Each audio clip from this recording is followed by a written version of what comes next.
Welcome to the Horror Hangout, a podcast where film fans watch the best and worst horror movies of all time and talk about them. My name is Ben Errington, and today I'm joined by regular co-host Mr. Andy Conduit Turner. How you doing, Ben? I'm doing well, Andy Conduit Turner, live from the Bone Temple, I see. I am. Tell you what, Ben, after that cold I had last week, I almost was in the real Bone Temple. Day after we recorded, I upgraded from minor sniffle to woke up sounding like the bloody Candyman. It was awful. Ah, bees coming out your chest and everything. Well, Oh, if you yeah. did end up in the Bone Temple, Andy, I would place your skull right at the very top of that Thank you so much. That's why pyramid. you're a good friend, Ben. You know Kick who else is a good friend, though? You got a bloody guest. We've got a guest. Hello.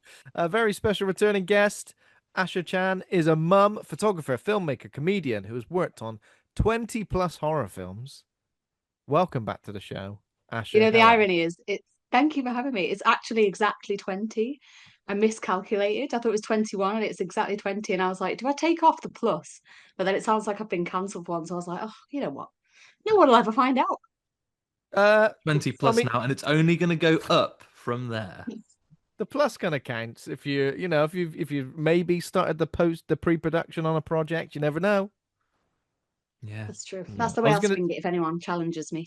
You were gonna The say no demand's one going finds up. out, but then I was like, well, no one will find out unless you admit to it on a podcast. So, unless it's the first thing I say on a popular horror podcast. Yeah. So you better find a popular horror podcast. Go on it. And And then you can share that news there. But the name's obviously getting out there, Asher. We obviously met at a festival in the post drinks of Screams by the Sea last year. But the name's getting out there. I saw an indie filmmaker that was posting saying, "Hey, I'm looking for an on-set photographer to do some behind-the-scenes stuff for our upcoming production. Anyone that has any suggestions, get on there." Mhm. Not just telling this so I can get credit for Asher. I got onto it. I slid into his DMs and said, "You know who I wanted to mention." Shared your name. He replied straight away and said, "Already the top of my list." Oh, that's there so we nice. go. Who was this? I'll tell you later. I'll tell you off Oh, pod tell me just in later. case Tell you off in case podcast. you didn't work with them. I think that you maybe did. Oh, But just okay. Oh, amazing. in case I get it wrong though, yeah, I'll send Yes. it to you. Already at the top of the list, a list of one. There we go. Amazing. Well, maybe that might actually Number 21. put me into the plus There we 20 plus. go. You have Andy to thank because without Andy, you wouldn't have got anywhere No, near that. he was already Joking, he of was already course. on the list. Didn't need me. He wants a commission, I think. Bloody hell.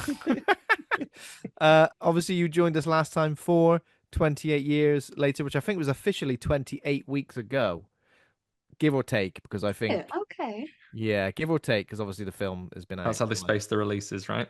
yeah, that's only spaced the releases, which I kind of thought was weird, because like just putting a sequel to like a major franchise horror movie in January, where a lot of people say horror movies go to die, not us. I thought it was a little bit of a strange choice, but I don't know. I think it's done. It must be one of the highest grossing horror movies in a January month, surely. Certainly We have, topping out There's a this year. bunch that's been released this month though. yeah, I There's Yeah. know. Primate, the new Silent Hill. I feel Yeah. like it's been quite a strong month for horror already. January is the new, not October, but another month. Get that on the promo immediately. No one knows what months are anymore.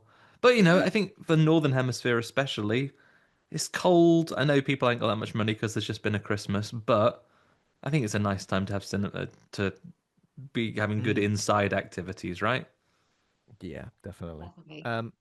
Asher, what have you been working on since we last spoke? What have you been on set doing? Anything you could tell us about, of course.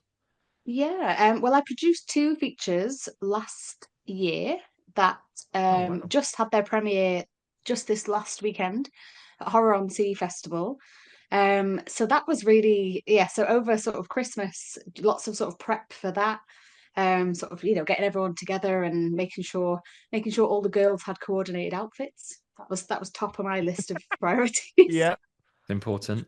very And important. yeah, so that was what I was busy with the weekend just gone. And then I've got Romford Horror Festival mid next month, Yes, mid-February. in There we go. February. Yeah, and then I start production on I'm first AD on a short film called Frothed at the end of this month. That's a sort of horror, Croft. and then I have like a weird sort of Lynchian thing that I'm doing. I think in February in Manchester, called Swan Song. Oh wow. And then I don't know. I think March and April I'm shooting a second series of a web series, which is like a sort of horror superhero thing called Hexagon. And then yeah, my summer months are very, very busy with more features, horror features. Oh my So very God. busy 2026 already. Incredibly busy. That's really nice to know, though, isn't it? Like being in production and doing obviously not just the producing side of things, but you still do some Yeah. technical stuff behind the scene. You're doing assistant AD as Yeah. well. This is Yeah. what a nice schedule to be I adding like to to. boss people around. When I realized that I could be first AD, I was like, oh yes, I like it. Oh yes, there we go. Yes, let's boss everybody. Sounds great. Oh, this sounds tremendous. So I know week just gone, you say you had a couple of premieres Mhm. at festivals. Was Maximum Cleavage one of them? One of the two? Yes, yeah. So Maximum Cleavage and then Bannister Doll Heist. So yeah, Maximum Cleavage is like a prison break clown serial killer movie.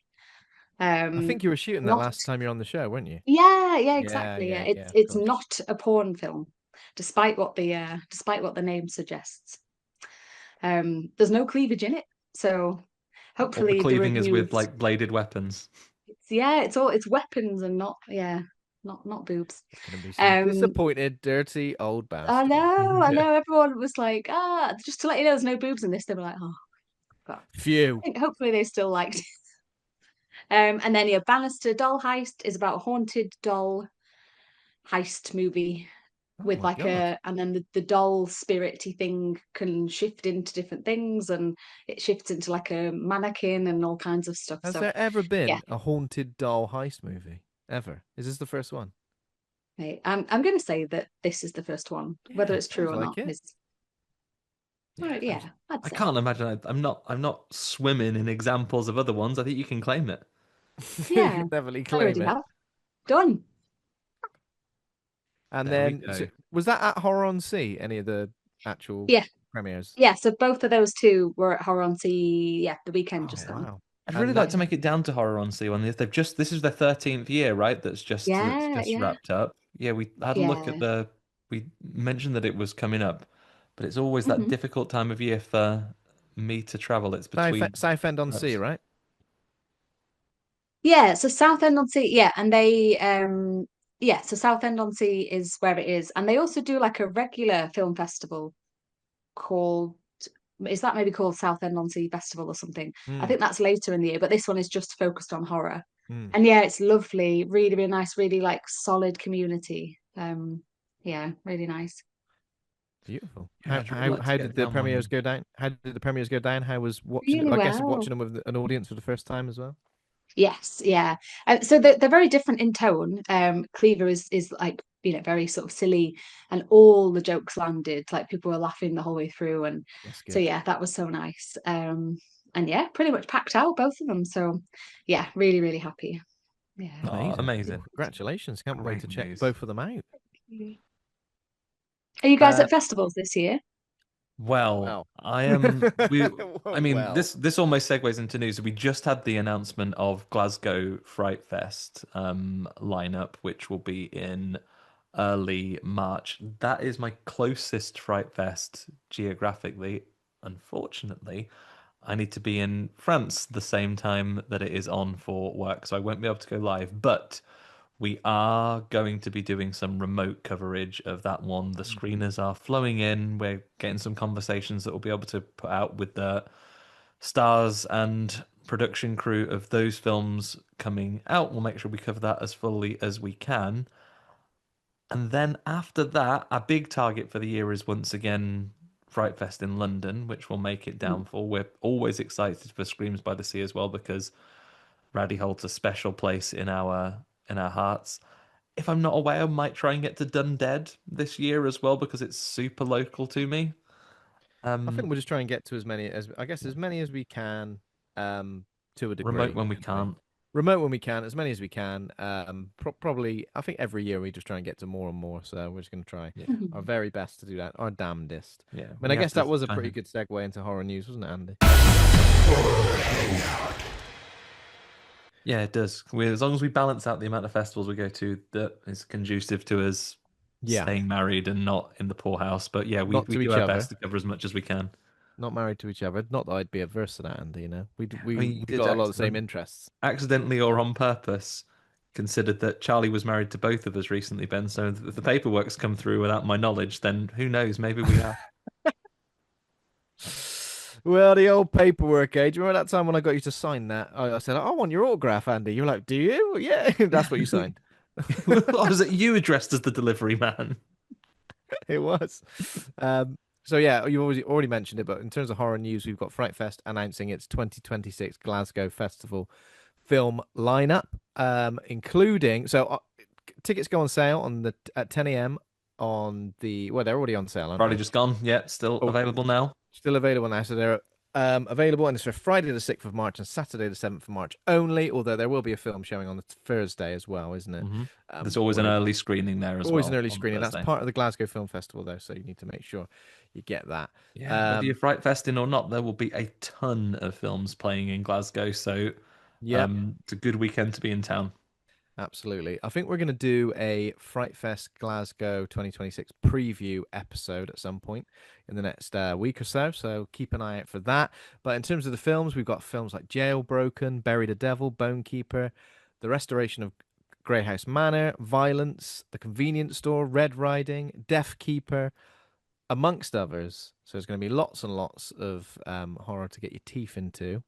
A whole day, whole bloody day Yeah. of films each, well, over the course of a weekend. So I'm going to hazard a guess, Ben. Are you going to be especially excited for Mr. Borman and the Devil, a documentary about the unusual creation of The Exorcist 2? absolutely. I've set And several magic trigger words for you. If you were the Winter Soldier, you'd be on the case now. I'll be ready to go. Absolutely, definitely. And you know what? Exorcist 2, Heretic. I don't mind it, you know. It's not my favorite thing in the world, but I don't look at it, I don't turn my nose up at that. I I think it's enjoy it one for that's had what a it bit of a is. critical reappraisal in the years that have passed, right? Yeah, I think that happens a lot, doesn't it? Yeah. So yeah, looking forward to that. Looking forward to everything, pretty much. Love getting my teeth into a Fright Fest, whether it's a Glasgow flavored Fright Fest or a London flavored Fright Fest. Easy for me to say. Easy for you to say, right? Easy for me to say. Um, any more news? Okay, I've got a couple of other bits as well. We've got a trailer for the Mortuary Assistant, the video game adaptation that's hitting theaters in February, hitting Shudder in March. The movie will be released in theaters February 13th before streaming on Shudder March 27th. It follows newly certified mortician Rebecca Owens, who accepts a night shift at a mortuary, embalming bodies alone after hours. And you can imagine what happens next. Creepy stuff, demonic rituals, the dark secrets of her enigmatic mentor and her own buried trauma. Oh, God, that's the worst one. It stars Willa Holland and Paul Sparks, and also a character called the Mimic, which I think is the Okay. titular scary I'm up creature. for it. It looks interesting. Anyone ever I'm up played for this seeing game? this. Has anyone played this game? I've not Mortuary played the game. Assistant? No, me neither. Interesting though, because it's nice to see like some, I mean, a lot of smaller scale and indie games are getting movie developments Yeah. recently, aren't Case they? in So, point, I got an email the other day from the good folks at Cineworld saying, "Listen, Andy, the demand is there. We're putting more screenings on of Iron Lung, which oh another yeah, great video game. I know that we've spoke to people who are big fans of that game. I know internet personality. I think probably one of those few internet personalities that spans to everyday personality now. Markiplier is hugely involved with it, right? hmm, yeah, Um, yeah. I mean, and directing it, there's right? quite a lot of buzz around it. I think certainly had Yeah. to put more screenings on. I think it's exclusively at Cineworlds, maybe in the UK.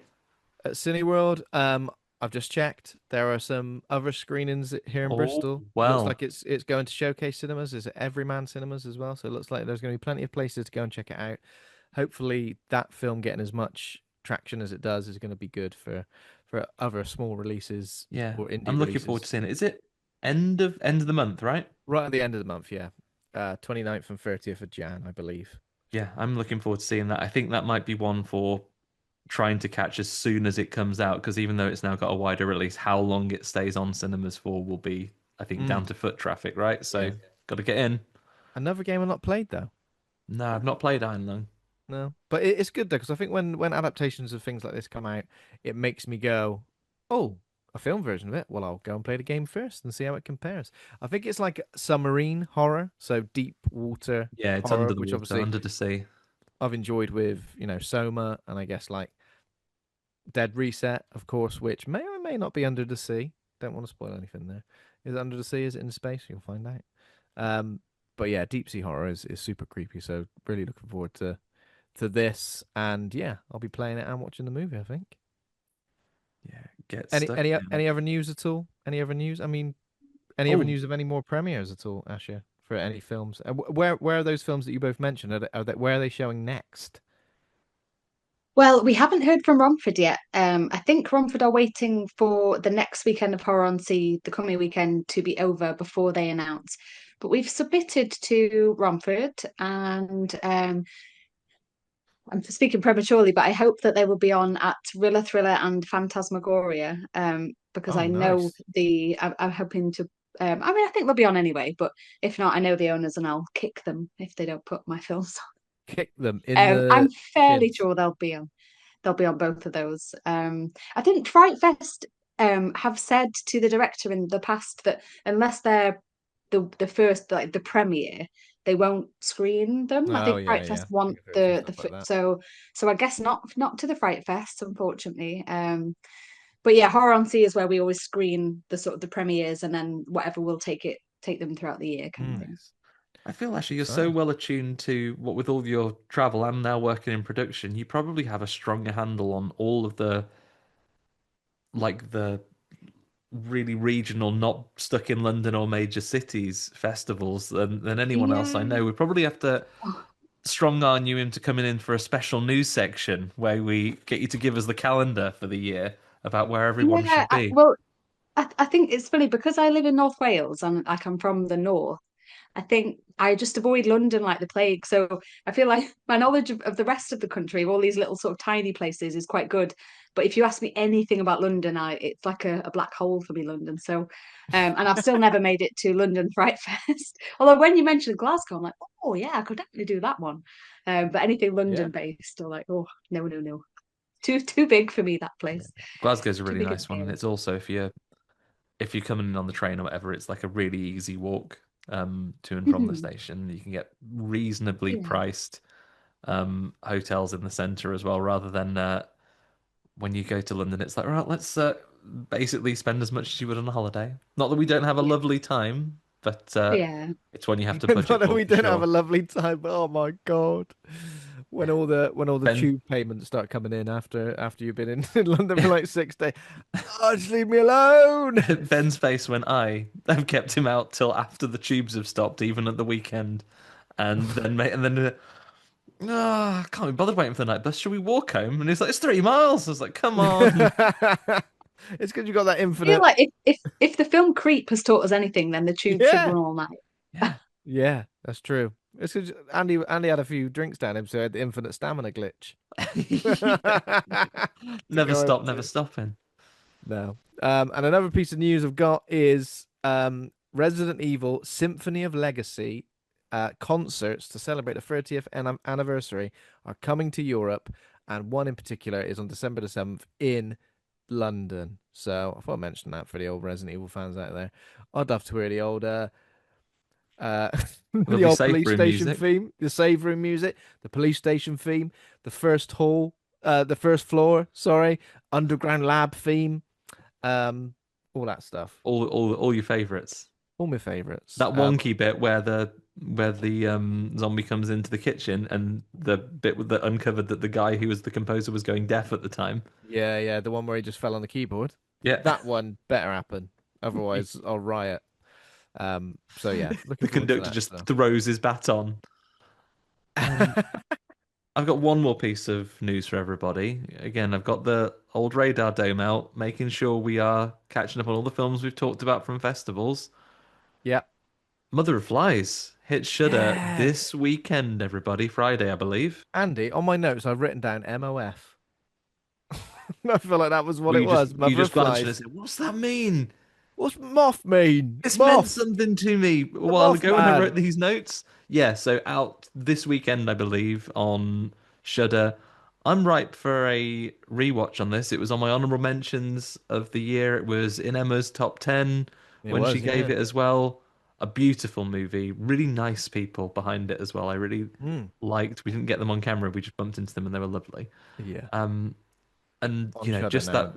that beautiful, it was a very serene moment for us, wasn't it, Ben? After several days of endless back-to-back films and late nights and barely any vegetables to eat, just sort of sitting there and looking at those lovely lush vistas in Mm, like the calming light before everything goes south in that movie. yeah. It was a very interesting film. Very good, like folk horror. Yeah, said it Any? before, say it again. One of my favorite witches on screen ever. Yeah. What a Toby Poser, isn't it? Yeah, What? Anything else? This that you got your ear to the ground about? Did you say? that was all I had for the Oh, news. that's all you That was had. just Okay. that was the release update Mm, that I saw for this yeah, week. of course.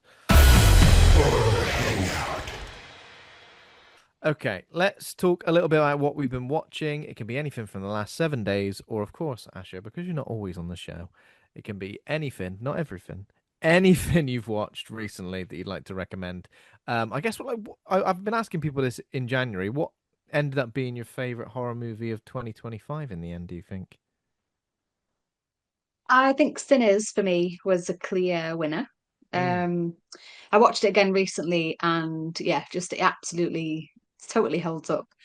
mm, Possibly closely followed by Weapons. I did really, really like Weapons. But I just feel like Sinners was just sort of like nothing else was particularly like it. You know, I mean, it just was quite different from, and that one scene in the middle. I don't want to spoil, but with the sort of time wibbles, Yeah, I just yeah, yeah, absolutely the loved music that. Like stuff, I yeah. remember it being in the cinema and just like having goosebumps. It was so good, and like Mm, I feel like films don't really do have that sort of effect on me. So yeah, I definitely say Sinners, but Weapons honorable mention of mm. 2025. good, strong Yeah. choices, I would say. Yeah, Yeah. but I guess but on top of that, anything you've seen recently, maybe a first time watch or anything you've seen in the last couple of weeks that has really had an impact on you. Well, you are busy Over after all. Christmas, I watched a lot of Christmas horror.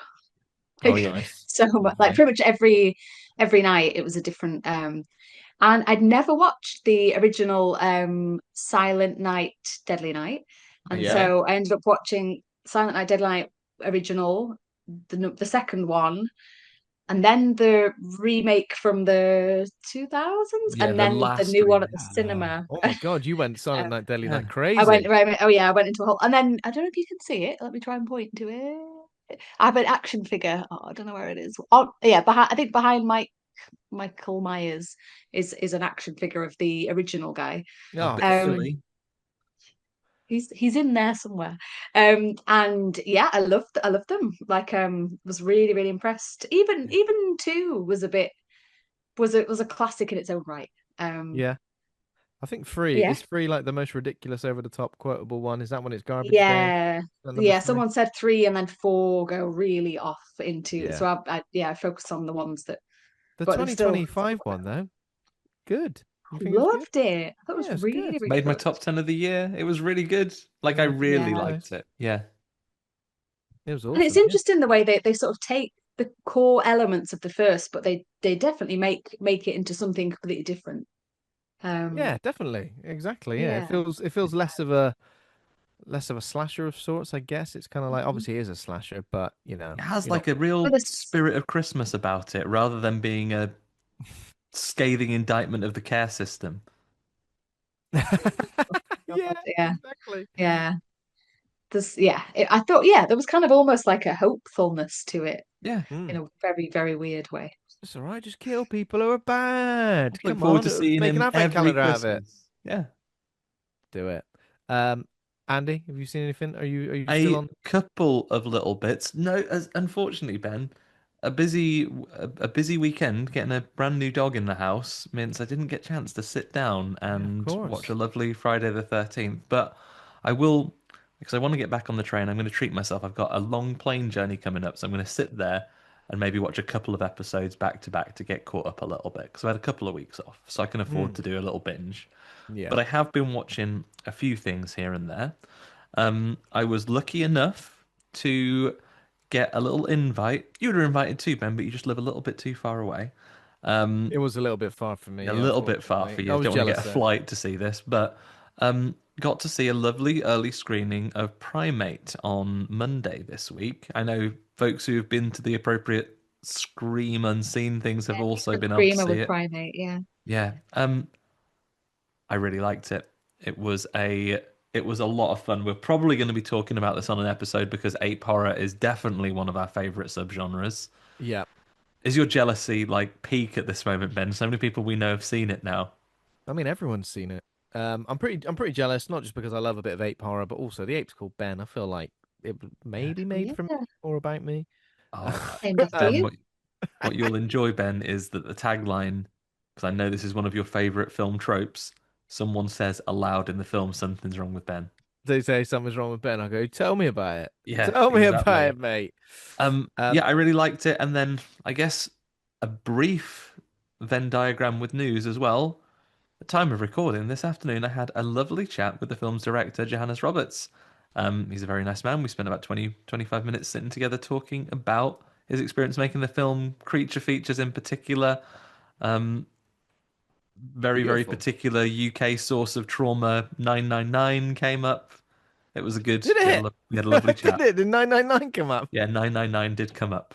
Oh my Yeah, God. nice man, good movie. And the thing that I really liked about it, and that we'll talk about more in the episode, is I think the decision to make the titular primate practical is an Yeah. incredible choice, and it pays off Yeah. so, so well.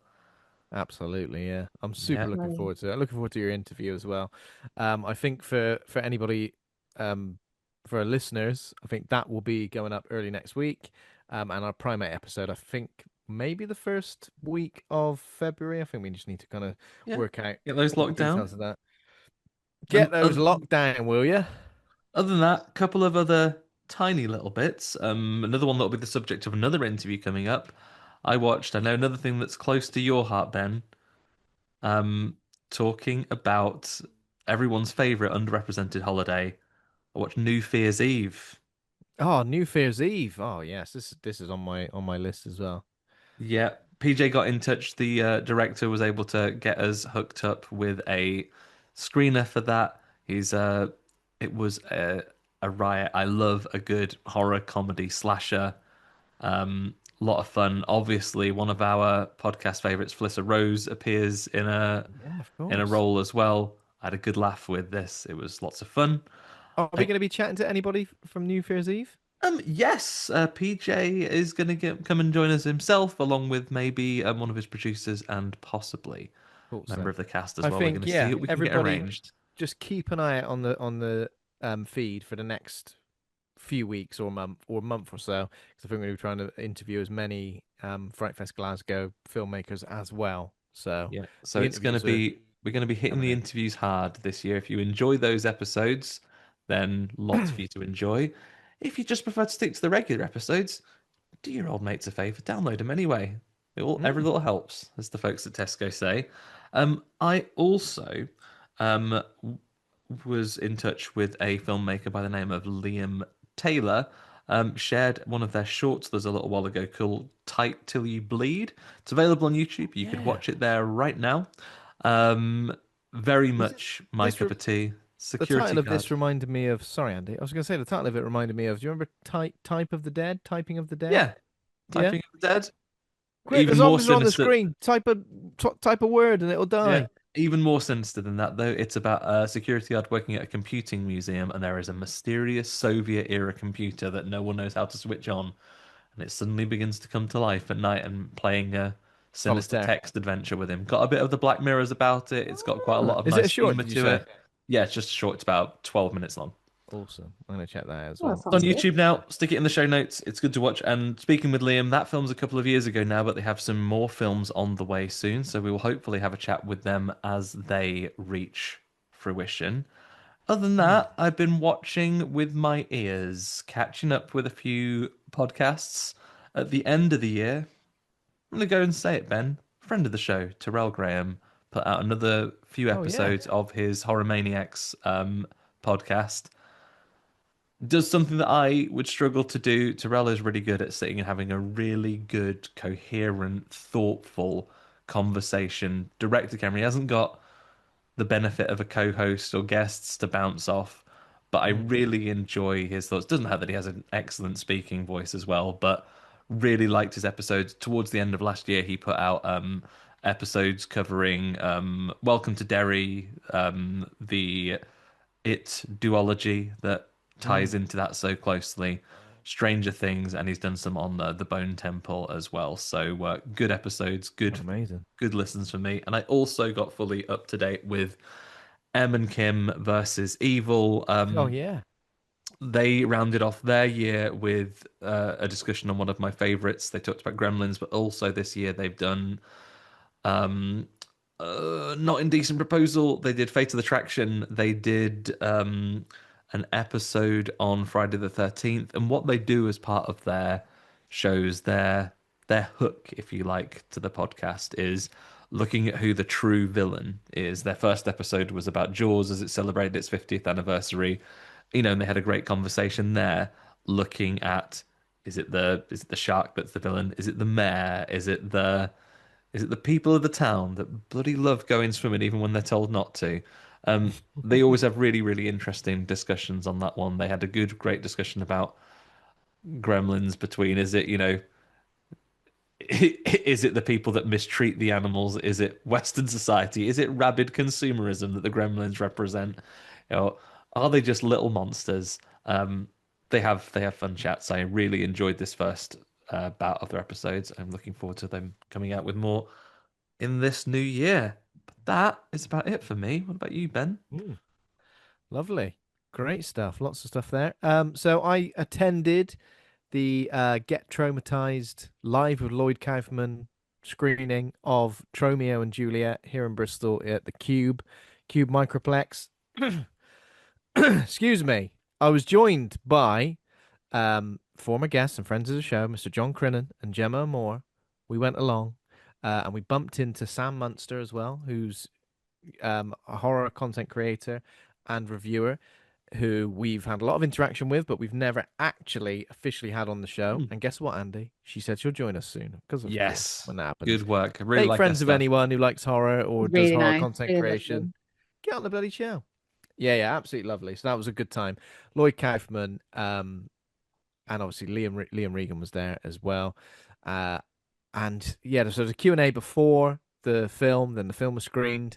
Nice intimate environment, people whooping and cheering at all the great bits. First time watching Romeo and Juliet, I will say it was awesome. It was so ridiculous. One of James Gunn's first movie credits, right? Is that right? Mhm. No, Yeah. So he co-wrote the script with Lloyd Kaufman. Sean Gunn's in it as well. There's loads of sort of cameos from people as well, and it's just so over the top, so silly. It's not all done in the sort of Shakespearean lingo. There are bits that pop up, and then also, of course, Lemmy of Motorhead is the narrator in it, and he sort of narrates each introduction to each act. It was great. Then we got a chance to meet Lloyd Kaufman afterwards. John Crinnan, he must be applauded because he attended all three of the Get Traumatized screenings across the UK. So he went to the London screening of Terra Firma, he went to the Sheffield screening of Poultrygeist, and then he came all the way down to Bristol for the Romeo and Juliet one. A real Troma fanboy. It's like I said, it's like you're following your favorite band all around the country when they're on tour, Yeah. but it's Lloyd Kaufman. Lloyd Kaufman, 80 years old. He's got so much energy. He's so funny. He said I smelt nice. That was nice of him. It was a surprise, actually. A surprise to me. And I think I got a laugh out of it. I can't remember what I said. Oh, yeah, that was it. Because I think he followed me on Instagram and I followed him as well. And I think I said something like, "You're not the first 80-year-old man I follow on Instagram," but made it Very into a good dirty work. thing. And he enjoyed it. He enjoyed it. But honestly, it was a pleasure. It was His such a lady wife was there as well, right? Because his lady she's wife the as well. like the Kamish. commissioner of Yeah. Troma Pictures. I was having a nice Hilarious. little chat with her as well. But yeah, it's so great to see him. He's got so much energy and so much passion for Troma, and obviously because Liam at Refuse Films has sort of given Troma a little bit of a shot in the arm, especially with like distribution of films in the UK as well. Their relationship, to see that kind of when they're chatting to each other, is great as well. And of course, not just that, Liam is joining us on the show next week to chat about all three of those movies that I just mentioned. So a Yeah. real Troma loving, and I can't wait. Yeah, I'm looking forward to it. I was so sad. I was meant to be in Sheffield, but with the combination of having a new dog to pick up and feeling like I was in like the late stages of the black lung about to die, and I thought like I'm not gonna go to a cinema where I'm hacking and coughing, because even if I felt okay to do it in a post-COVID era, you don't want to be coughing at a cinema. No, Like you could be justifiably I would have lynched. glared at So you if you yeah, coughed near me, glowered Andy. I would in have the glared at you. dark. I Yeah, would have glared at so you. I wasn't gonna take that, so I just cut my losses and Yeah. thought I would You were catch up on it. obviously you were missed, but it was a great night and great to catch up with. It's the first time I've seen John in person in a while. First time I've seen Gemma in person in a while, and great to meet Sam in person as well. So that was all. I feel like it was a really productive evening. What a lovely Sometimes when you're going out compliment. for a big social occasion, you're a bit like, oh no, what if I say this? What if I do that? What if I'm not really in the mood? And then you get there and you have the best time, and you go, you know what? It's all worth it in the end, isn't it? Yeah. Um, so yeah, looking forward to that next week. The only other film I wanted to mention I watched was off the back of In Search of Darkness 1995 to 1999. One of the other films that jumped out at me was a film that I've seen before but not seen in a while, and it's Virus. And that is that is the movie with Jamie Lee Curtis, William Baldwin, Donald Sutherland.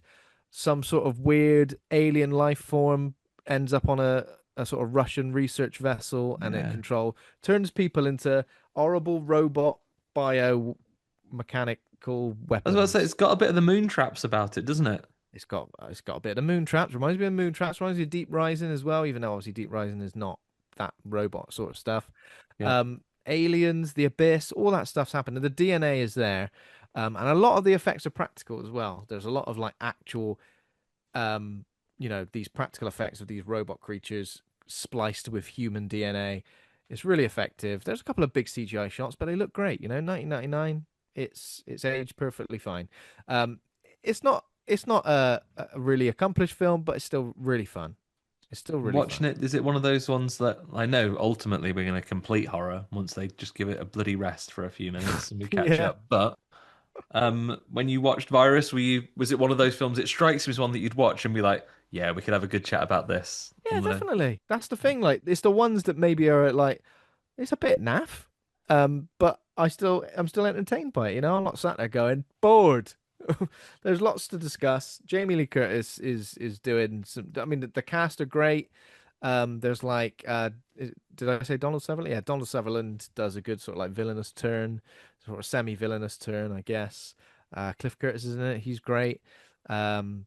Yeah, it's good. I like it. It reminds me of I think there's something quite something I like about sort of ship-based horror that is linked to not just films I've seen in the late 90s, but also games I played.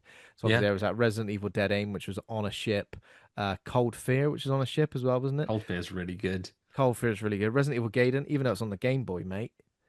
Gaiden or Gaiden? Resident Evil Gaiden on the Game Boy, also on a Yeah, ship. Bloody scary. Can you be scared of a Game Boy game? Yes. yeah, All the you little tiny absolutely can. sprites. Yeah. So I recommend going checking out Virus because it's a I think 1999. I was really thinking about this recently. What is like the my favorite year of cinema, and it's based on sort of how old, like my age when certain films came out. 1999 is absolutely stacked. I won't mention everything, but in terms of like some horror focused movies or horror adjacent movies, Virus, Deep Blue Sea, wait, there was no one I was thinking of. You The wouldn't need to say Mummy, anymore. Already good. The Mummy, like 1999. Oh, obviously this was the year like The Matrix and what else came out in 1999? Millennium, the album. Millennium, CB Hollow, House on Haunted Hill. Uh, obviously the Phantom Menace came out in 1999. Big Daddy, Bicentennial Man. Don't ruin it. Don't ruin it. I love Bicentennial Man. It's great.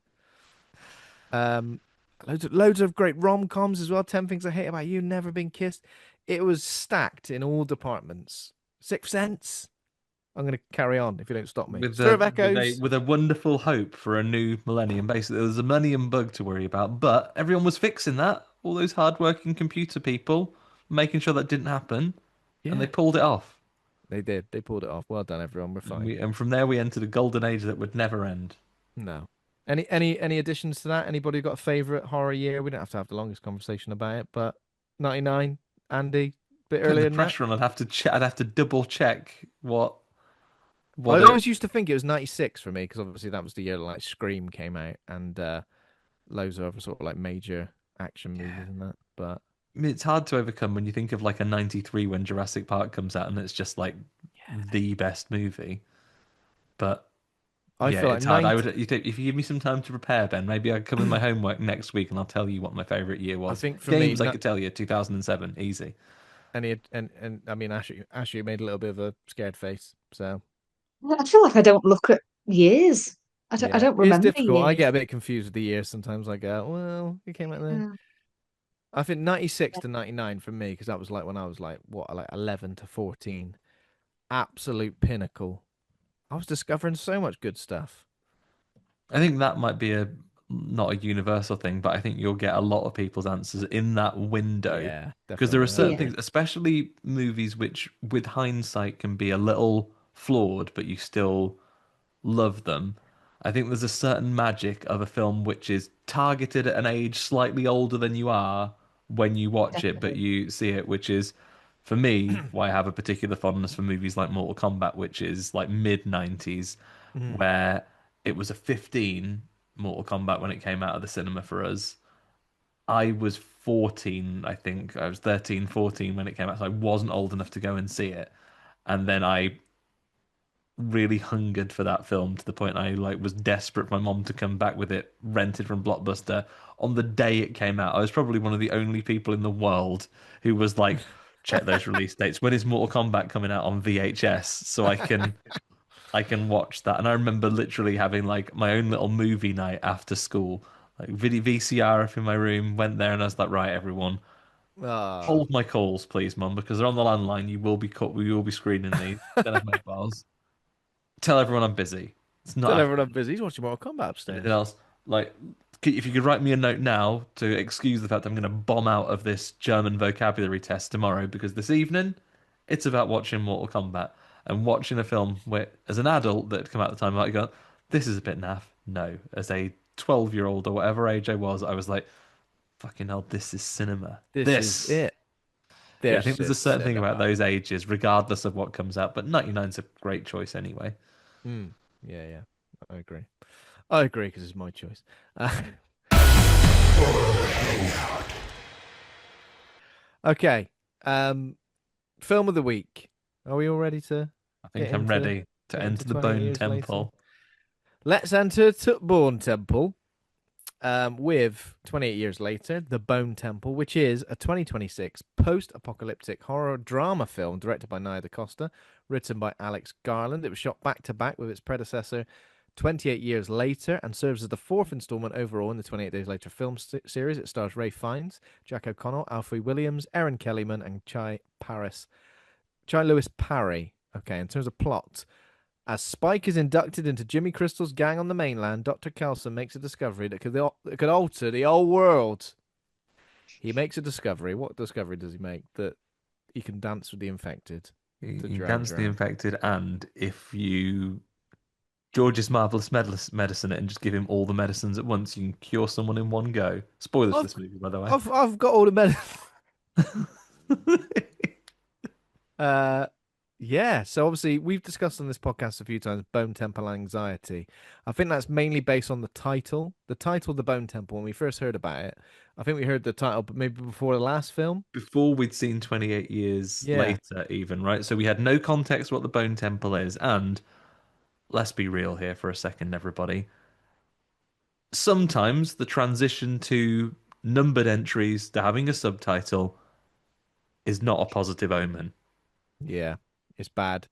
It's It bad it times, isn't comes it? with a Yeah. certain anxiety that it can generate, which is what led to the well-known condition right up there with Paris syndrome, and toxic shock syndrome, bone temple anxiety. Bone temple anxiety, yeah. So it was it was a title alone that we were a little bit worried about. And I guess in hindsight, I'm a bit like, what were we even worried about, I Yeah. guess. I mean, I would go so far as to say once the trailers came out, I would take the opportunity to call those anxieties quashed.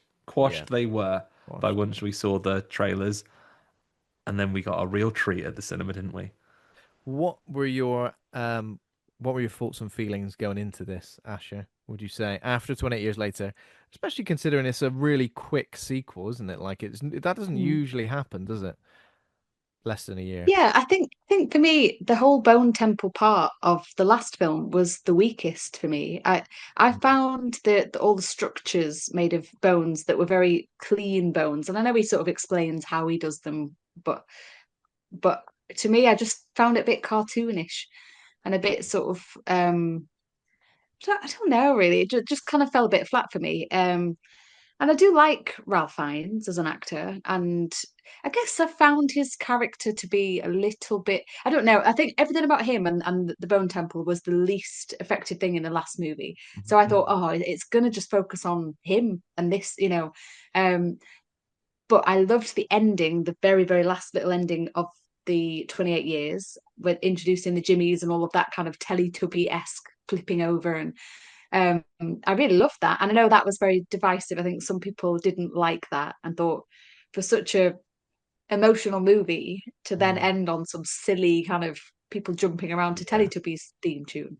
But I really liked that. So I got excited that this focused on the Jimmies. Yeah. I think it's really been really interesting looking at the differential reactions to 28 years later and coming into this.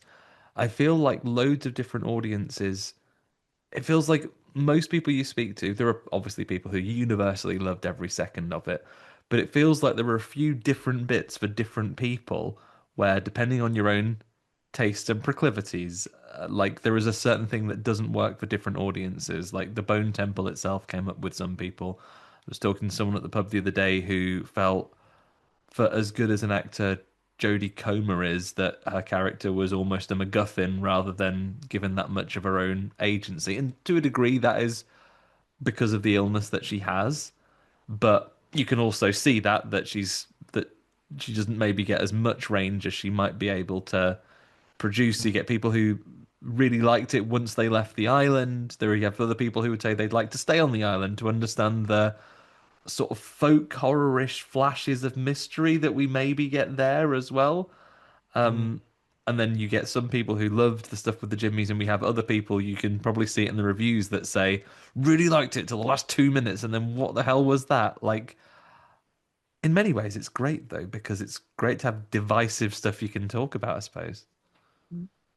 I think, yeah. I mean, I've been pretty vocal about how I felt about that final shot, the Jimmy stuff, and it didn't land for me.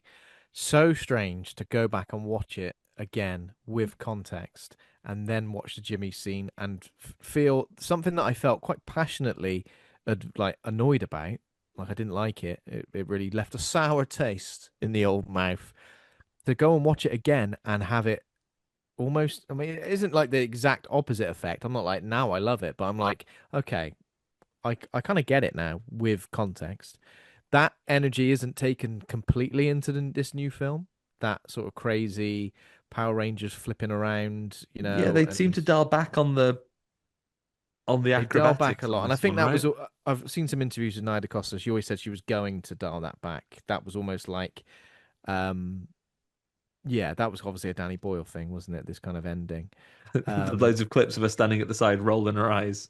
Oh bloody hell! What's all this about? They definitely dialed it back, but again, yeah. Also, given Sir Jimmy Crystal, Sir Lord Jimmy Crystal, sorry, to giving him his full title, and the Jimmies, the fingers, to give them all this, we understand them now. Like watching that scene again, I'm looking at all of them individually now, whereas before I was going, what the hell's going on?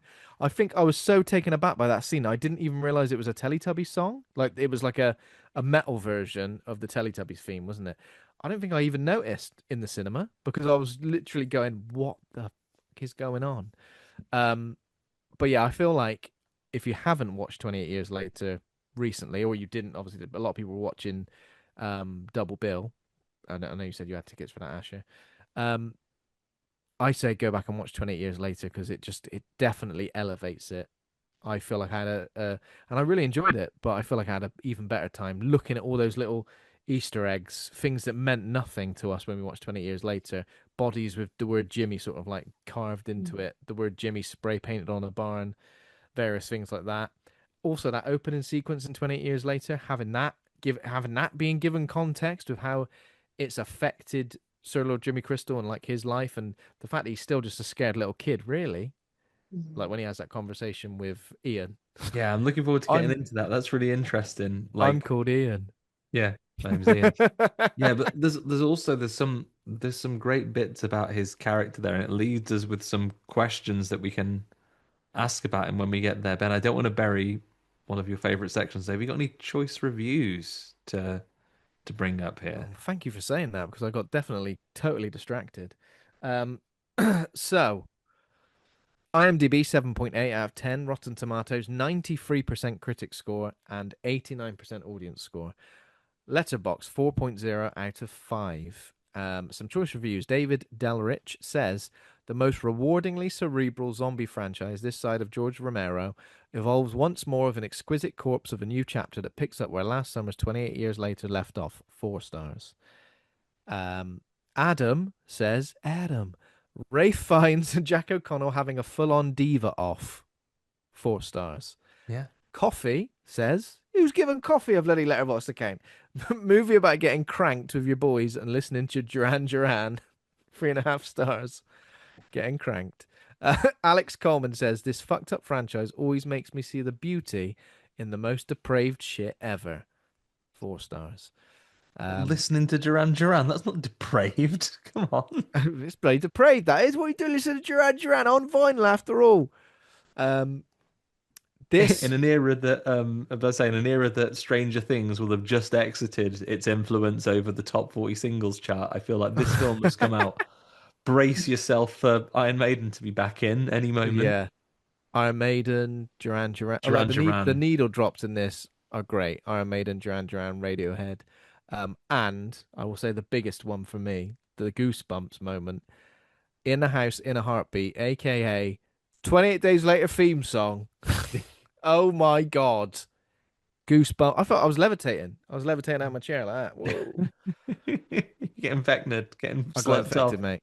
I will say, my expectations for this weren't high, but I was absolutely blown away by it and by so much about it. And the fact that it's kind of like it's quite small scale. Like in terms of, I know Ian is kind of essentially looking for a cure. Yes, we are spoiling this film, of course, from start to finish. He is looking for a cure, yes, but it's still a very small scale, small cast. These little kind of stories almost got like this anthology feel to it, hasn't it? You know, in like anthology movies, kind of like you might get a few stories and then they sort of might maybe intertwine at the end. It felt a little bit like that. Yeah. So there's definitely something about it. But yeah, so raw, so visceral, and I feel like Ralph Fiennes and Jack O'Connell and Erin Kellyman, like those 3 performances. Alfie Williams is great too, but I feel like those 3 performances are huge. And considering Jack O'Connell is someone that I've always never really quite liked, and I feel like it's because of Skins and Eden Lake, bit of a dick. And then, when you feel like I don't like that actor, why? Because he plays horrible characters. Well, that He makes him a plays good that actor. horrible little boy. He's a horrible little Ruin their boy. holiday. Yeah, and I've seen Erin Kellyman in a couple of things as well, and this just made me realize this film, it's not the actor you don't like, it's the characters they've played thus far that you've seen, because those two, Ray Fiennes as well, unbelievable. I was Ray Fiennes, locked in. leave Harry Potter alone, you meanie. That what you're shouting at the screen then. Wait, who's in Harry Potter? Ray Fiennes. Oh, Ray Fiennes. Oh, I, of course, yeah. Leave Harry Potter alone for God's sake.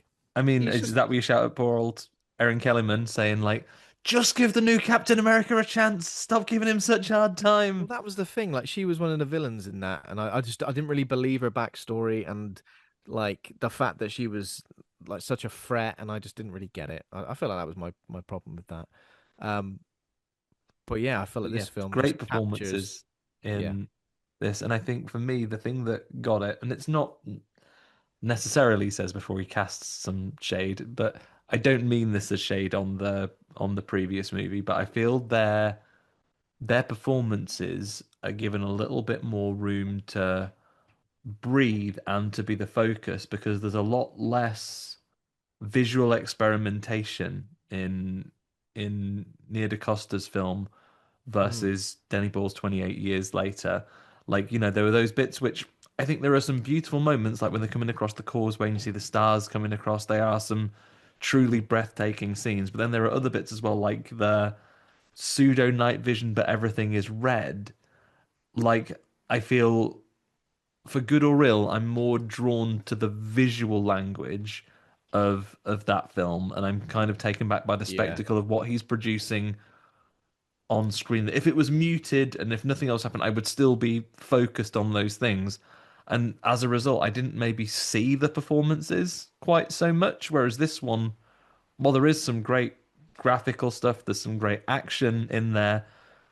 It's dialed back and put that little bit more subtlety in it. We're taking the acrobatics out a little bit. We have you know, all of the shots, as beautiful as they are fairly consistently lit and put together. You don't have that maybe so much visual noise, and maybe I could see the performances a little bit more for it. Maybe Mm. alone in They that. used an iPhone to film the first one. And maybe that has an Yeah, effect. yeah. Yeah, did they use Use a I don't camera, mate. did they use the iPhone for everything? I feel like they had that rig, didn't they? So that when those sort of like bullet time things came in, when people got shot with arrows, it kind of like went did like a little pan Yeah, it's around. like iPhone 16 Max Pros or something like that Mm. with Yeah. which is very encouraging for this sort of equipment you could film a, world class film on, but of course you are spending tens of thousands of dollars on special rigs and lenses Yeah. still. I mean, just the central performances were great, but also like the kind of tension that was there between the characters, and as I said, like the the stakes were quite low, but at the same time, we find out so much more about these characters that we really, really are invested. The stakes in terms of like 28 years later, there's a bit with obviously Aaron Taylor Johnson and the way he's kind of like obviously dealing with Spike's mum and her decline in health, and he's sort of like there's a bit of toxic masculinity going on there where he like lies about the way Spike was on the mainland. He hits him obviously, doesn't he? And then he's He's kind of like copping got off with this people at the copping off outside with the people pub. and stuff like that. And obviously, yeah, there's something there, but like I always felt a little bit like they left out like he didn't go after him. And I know that the rule on the island was can't go after any woman they go. But I don't know. I feel like it's kind of disappointing that that character kind of just gets left at the wayside. I feel like there's still something for him in the final act Do potentially. we feel they're resolving that in the final act? That's what I was thinking. Yeah. He's going to come out Why of is a everyone? portal at the end. Why is everyone's name like a variation of James as well? Jimmy, Jim, Jamie. Do you know what I mean? Like, what's Alex Garland doing when he's writing the script? What's his character going to be called? Well, I'm on the J page of the baby book. Yeah, Looks great to me. I say keep it. But yeah, I think just the way that these characters are allowed to breathe in the scene and allowed when they interact with each other. Like honestly, the Ian Kelson, um, the Dr. Ian Kelson and Sir Lord Jimmy Crystal first meeting and interaction is fascinating. Like it's just got so many layers to it. It's kind of like it's like a therapy session. It's like there's this constant fret bubbling underneath the yeah. surface. There's the kindness from Dr. Ian Kelson, but he's obviously fearing for his life. We start to find out so much more about what this psychosis of Sir Lord Jimmy Crystal actually means and what he's been living with. That's And the that's all in interesting like piece, though, two because like minutes. there is obviously something wrong with him, but at the same time, there are some reveals in that thing in that discussion where the way he speaks quite plainly to our mate Ian, and the way that he does not try and sell him the same as when he has his victims, it does show that quite a lot of his discussions in front of his followers are quite performative. Yeah, And it does lead you to question, does he really believe? yeah. I mean, he does go on to say that he hears old Nick talking in his ear the whole time, But does but he? he doesn't try and bullshit Ian at all. It's like, oh, so you're not the devil then? Well, that's going to be awkward with me having these conversations. And then he can have a normal conversation with him. So Mm. there is a degree of sort of performative like I acting to guess his role. his all his sort of disciples are all sort of young children or quite vulnerable in some ways, whereas Ian is older and educated and calm and well spoken. I think maybe he just thought there's no point in trying to pull the wool over this guy's eyes. Like Yeah. they're not vulnerable people like the people I can manipulate are. Yeah. So just be straight with him. I can just be Yeah, normal and say, look, help 'cause me out with this, will you? he never really commits any acts of violence himself, does he? Jimmy Crystal. He kind of it's A always the fingers committing those acts of violence on his bit behalf. like Charles Manson, right? Never Yeah, actually did anything. yeah. There's definitely like that Cult leader. enigmatic cult leader thing. And on paper, before this film, if you said Sir Lord Jimmy Crystal's going to be a Satanist, and he's gonna bloody love Satan, he is, and doing all these things for Satan essentially, and the demons are the infected, and they're sort of cleansing the world, and this charity. It sounds ridiculous, and if I read that, I might go, really? Is that going to work in this film? And I'm happy to be proved wrong. It Yeah. it worked. Even like some of the stuff he was saying about Satanism and the way he kind of sees the world sounds kind of ridiculous, but it's delivered in such a way that I'm like, yeah, I believe it. I don't believe that he necessarily believes it, but I believe that that is what this film is trying to bring across, I guess. And for the thematic balance of his gang, it's very lucky that in the collapse of society, all the sports directs were largely untouched. They were able to always find. These bloody tracksuits are absolutely fresh and clean, and they've been freshly dry cleaned. I did see someone say, "Oh, this is right. We're right for the picking now of like a solo Jimmy Crystal like origin story, or maybe like what he's been up to for the 28 years." And a lot of the time, in with characters that are interested in films, like I'm not really needed. But with this, I'm like, I'd absolutely love that. I'll take 3 films, please. Thank you. Give You'll me see him three going more to the sports films. direct, drinking out of his big giant mugs in there, getting his gang Yeah. together. We need an explanation as to why he knows who Jimmy Savile is. Looked it up. He went off television in Well, this is the 1993. thing. He doesn't like Jimmy Savile's never actually mentioned, right? But it's a So design choice, right? So I felt right. This film has got so much going on, and we will get into it. I've seen a lot of really, really interesting takes and really deep stuff about nostalgia, about broken Britain, about about even political divides currently in this country. It's really fascinating, and I'm not necessarily agreeing or disagreeing with any of those things, but there is so much to be said of misremembering the past and like nostalgia in a way where you're almost like, of course, the Jimmy Savile connection is there with how he looks, but Jimmy Savile's never mentioned. I know their names are Jimmy. I get it. Well, that But was it's his name. obviously That's his name that's is his Jimmy, name. That's right? his So actual that's name. Yeah, exactly. yeah. So he has got some misremembered version of the past where obviously he remembers the Teletubbies from TV. And the way he talks about TV is like, imagine not if you hadn't seen TV for 28 years, it must feel like some sort of fever dream or some sort of like you would have absolutely no idea. And he's obviously remembered this visual of Jimmy Savile somehow.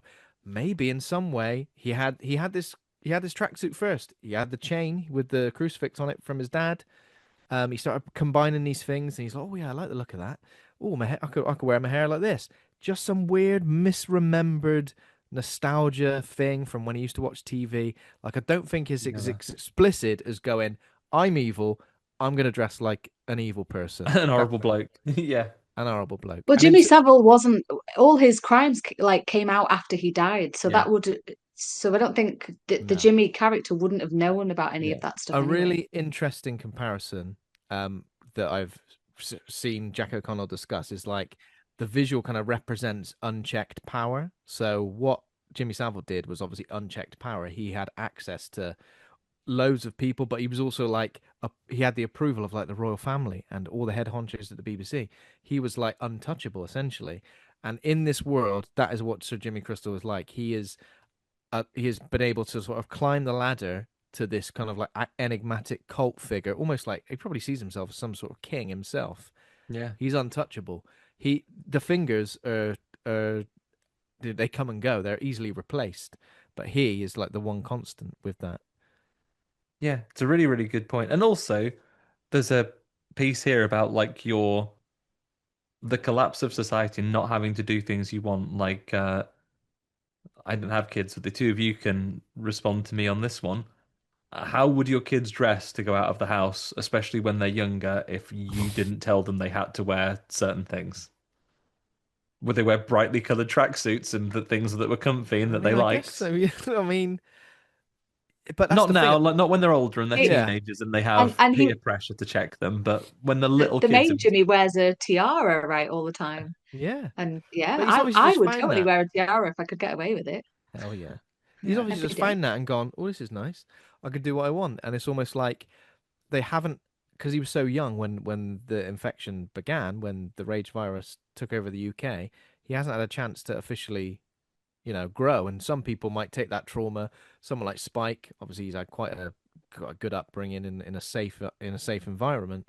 But that trauma, if then you experience that trauma and then you're in immediate survival mode, like I can't even begin to imagine like yeah. the fucked up shit he's You're probably gonna you're done. gonna grow up peculiar at very least. Like, yeah, if I I'm if I just if things had gone all... awry when I was eight, I'd be walking around in like a bicycle helmet and a pair of Hulk hands. It'd be mad. with Heelys on, Yeah, going Heelys down the on. hill.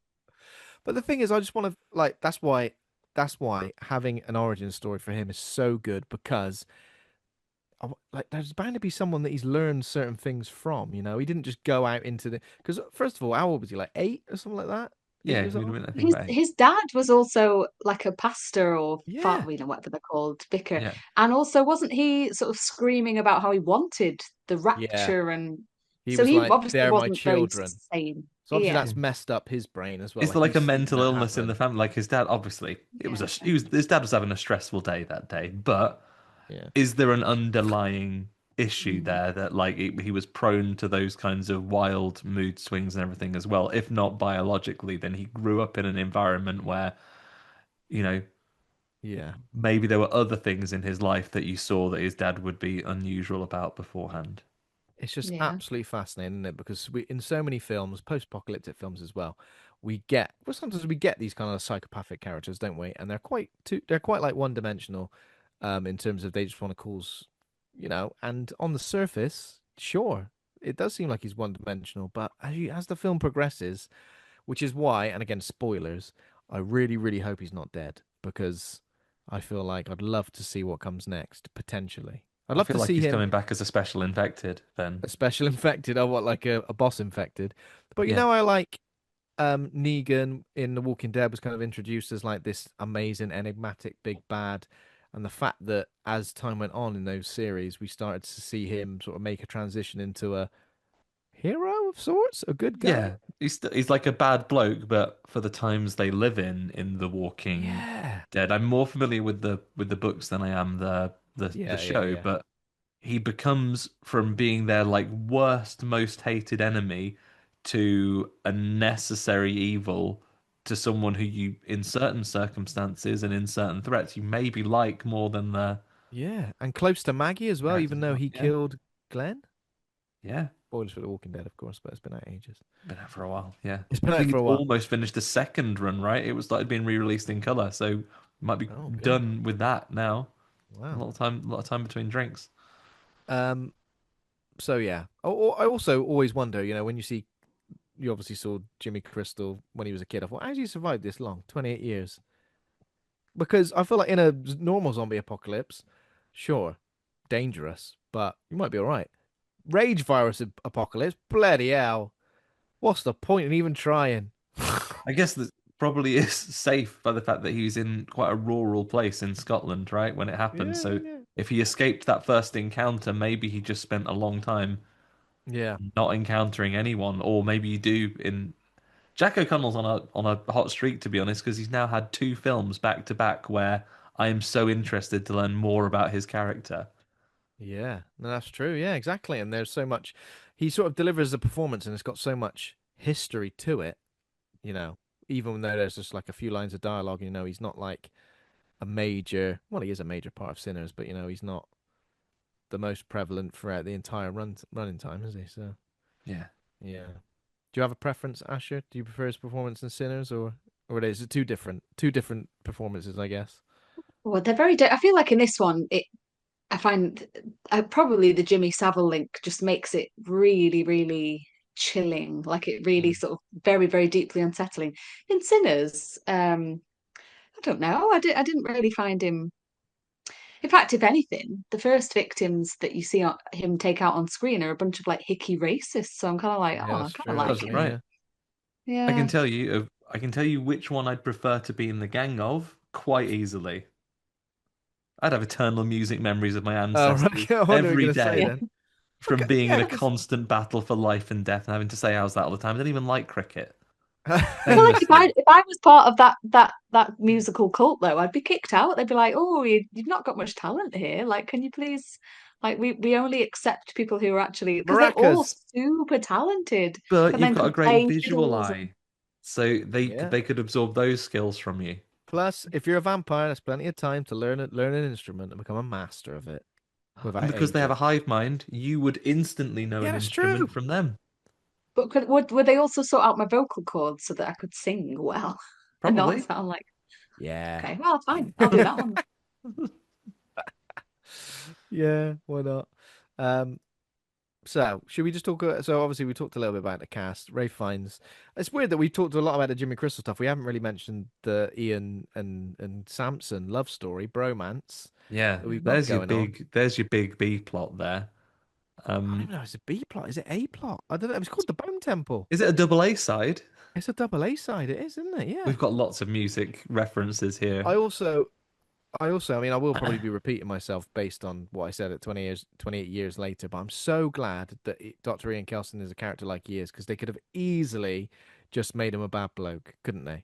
Yeah, could Mm. have been another bad army man from the first one, Christopher Eccleston himself. We Yeah. go, I tell you what, I seem all right. I'm mad actually. Yeah. I'm gonna But do like the obvious thing to do would have been like, I'm making this bone temple and I need more bones. Sick of finding dead bodies. Now I'm going to do it to the living. Come here. Come yeah. here, Spike. They didn't. Could He's have. nice. And then Samson's obviously because obviously the alphas in 20 years later that was a new sort of Yeah, side and I to the was universe we hadn't skeptical. seen. It was very for me when the alphas were first introduced. I was like, I love a video game, Ben, but my instant response was it was a bit video gamey. So okay, we Yeah, need some kind of extra thing to escalate the threat. So we have to have bosses that you're going to fight sometimes. yeah. Um, but with the work of Or like in Samson, this Jurassic Park when they started creating like new ones, like Oh the yeah. Abdominalsaurus or whatever, yeah, and like god just damn it, that as new scary Jurassic as they Park. are, stop. Yeah. People are like people are sick of dinosaurs. We're even going to put it in the plot. People are never sick of dinosaurs. People are bored of dinosaurs. They look at me, that's boring. That dinosaur. I will give you any range for artistic license in the world, filmmakers. Don't Yeah. try and convince me dinosaurs are boring and people don't want them, so you have to There's do made weird loads of things that you different can ones. copyright. I know they're beautiful copyright-free monsters that anyone can make action figures of. Fuck off, saying people are bored of dinosaurs. You should be in prison. Have the courage to let someone Jesus else Christ. write the film. If you can't, oh, I didn't want to do it with dinosaurs in the whole world. I think people would find that boring. So what I did was I had the courage to bring it back onto an island again. Ridiculous.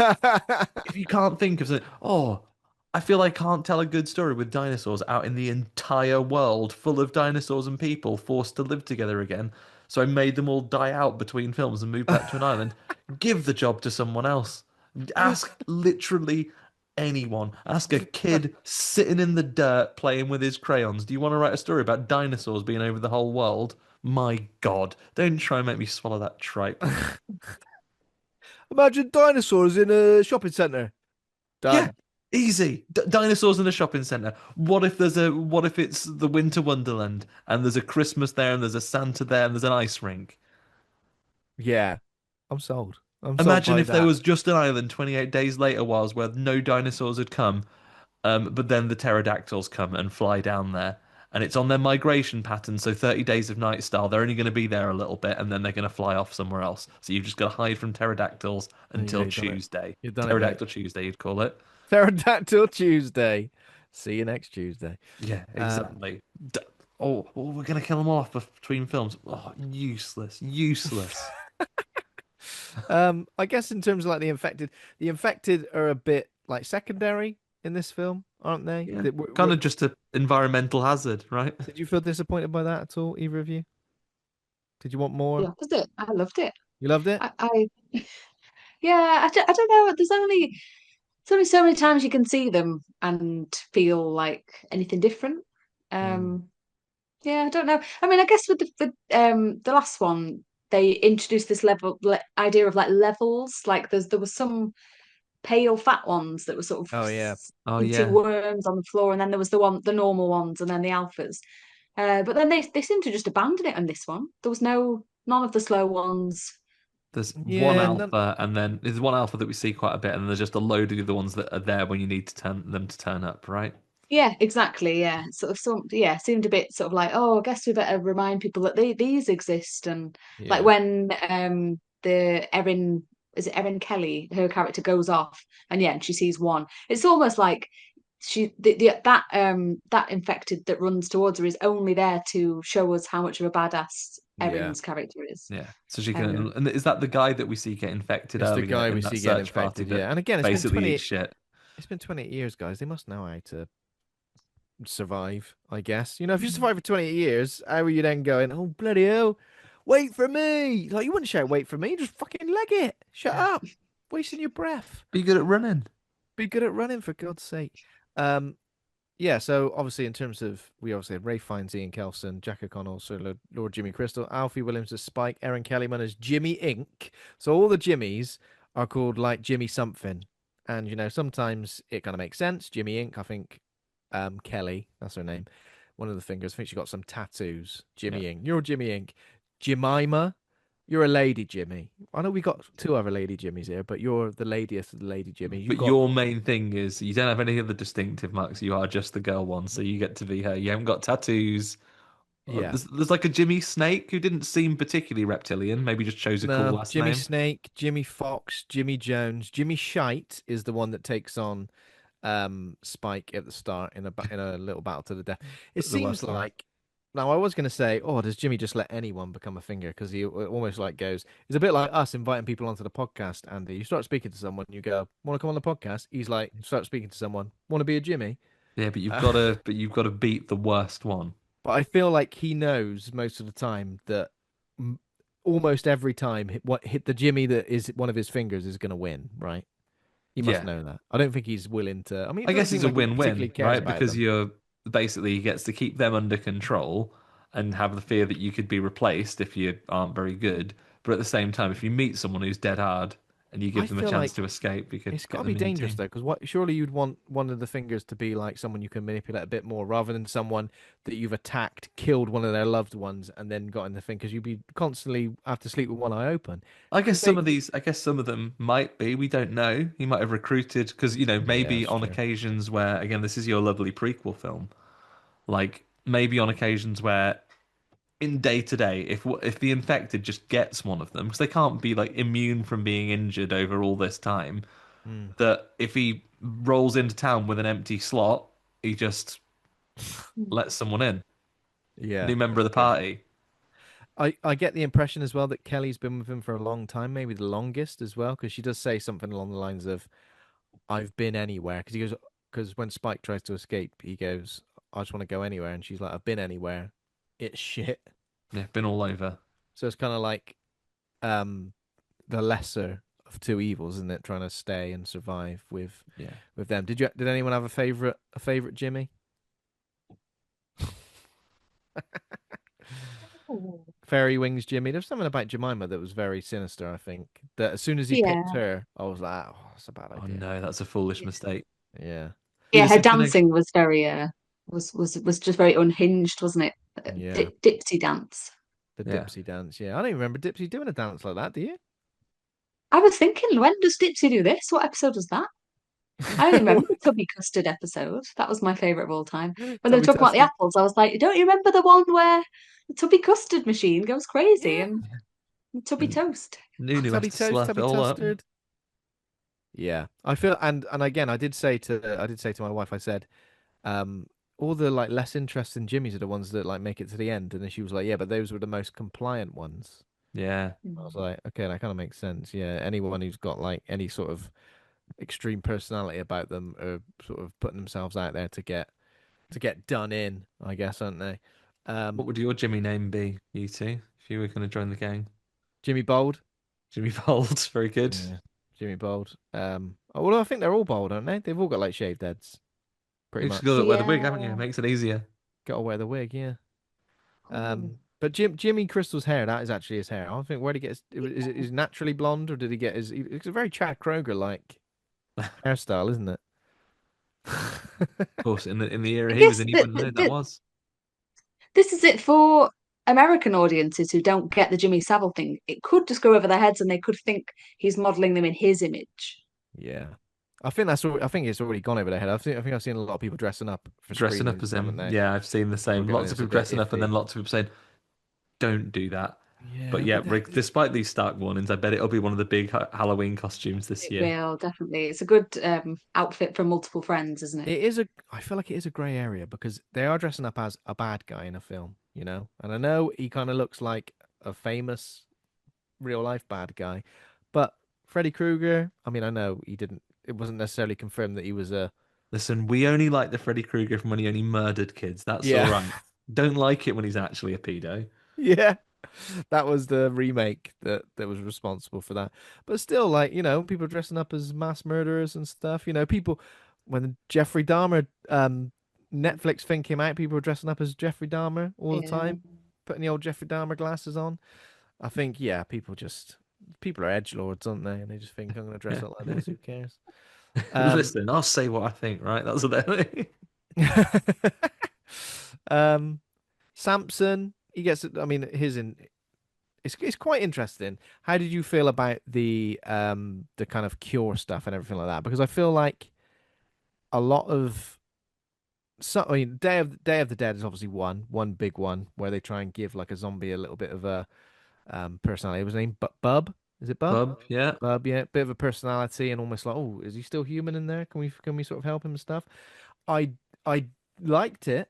I don't know how I feel about the cure working and not having like some sort of Yeah. really big I feel like the film is kind payoff. of forced to fast track it because it's kind of a story that you could have played out without having notes on it if it was running over the course of a series, right? Like if this was Mm, a 10 hours of television thing and it's set over a period of months rather than it being a Mm. couple of weeks, maybe a couple of days from the time he started interacting with Samson. And, you know, he kind of is forced to accelerate in the beats of the story by saying, you keep coming and seeing me to get because you've realized I can give you lovely morphine, but I'm gonna run out and there's no more morphine on this mm, on this island. So I'm not gonna be able to help you with that. So he thinks about euthanizing him and then when it shows that he is beginning to have some sort of cognitive repair, he just for the purpose of a story, you can criticize it and say that this doctor, having done some research, basically gives him one dose of medicine and it yeah. basically cures him. But this is Like, the thing, like, is he cured? Is he in a temporary state, like when he's like this? Because surely he would just return to when that medicine is out of his system. I guess we'll find out. Yeah. Well, he was also attacked quite viciously by a lot of infected and still seems to be cured. Mm. So I don't know. It's Could have obviously Lots like of when like it's in his remitted the blood. virus, maybe some sort of allow his antibodies to react to it. I think the interesting story is, and we see this in an earlier scene, right, where it's kind of revealed that there is a hallucinogenic factor to the infection. Mm, So you That get the yeah. doesn't hemorrhaging, you get the regenerative properties, but then you also and you're highly aggressive and confused, but also you are seeing non-infected people as a threat. that doesn't Mhm. necessarily make sense. I haven't got too many negative things to say about this film, but that doesn't make sense because how would you see the other infected then?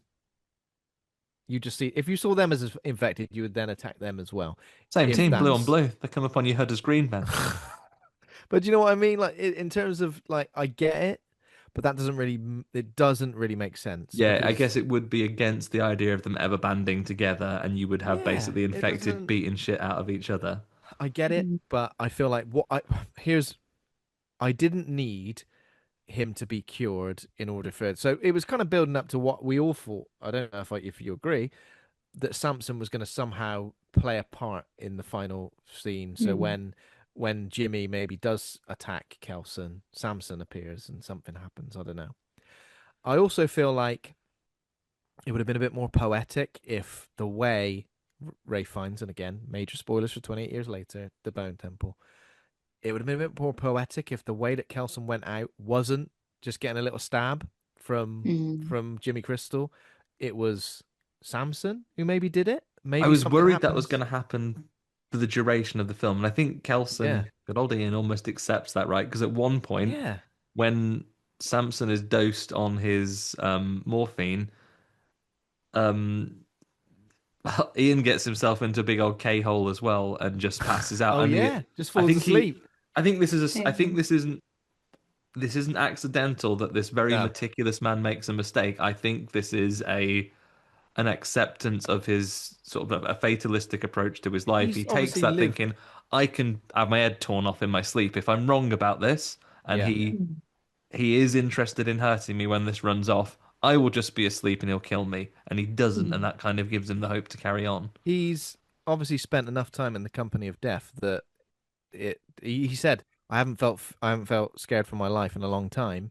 He obviously doesn't feel like he's scared of the infected in a way. He's like, if I go, I go. It was Jimmy, the first person who made him scared in so Yeah, long, I guess.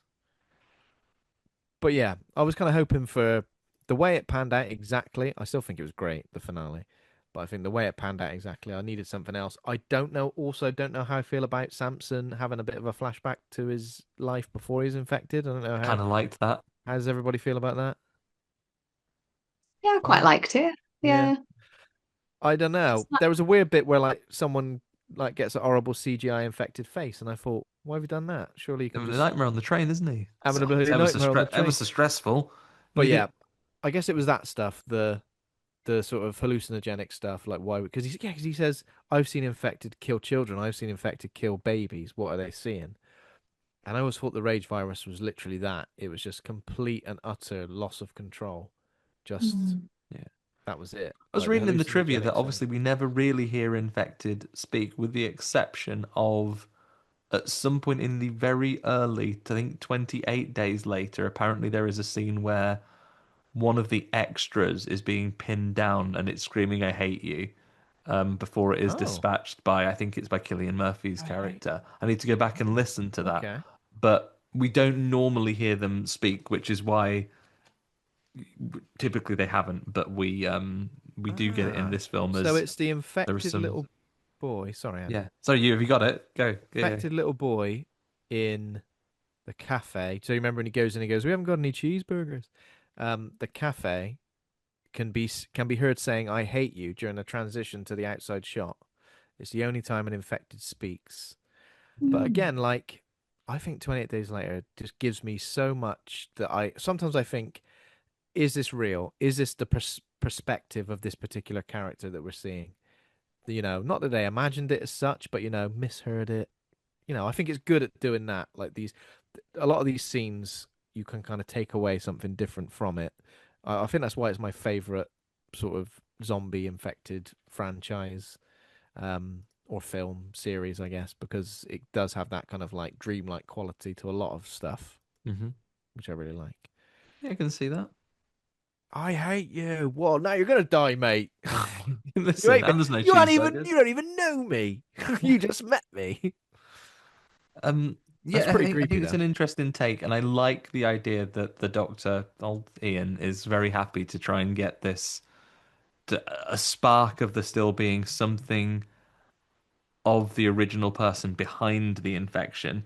I mean, a little bit awkward for all those people you shot to death, everyone in 28 weeks later. Yeah.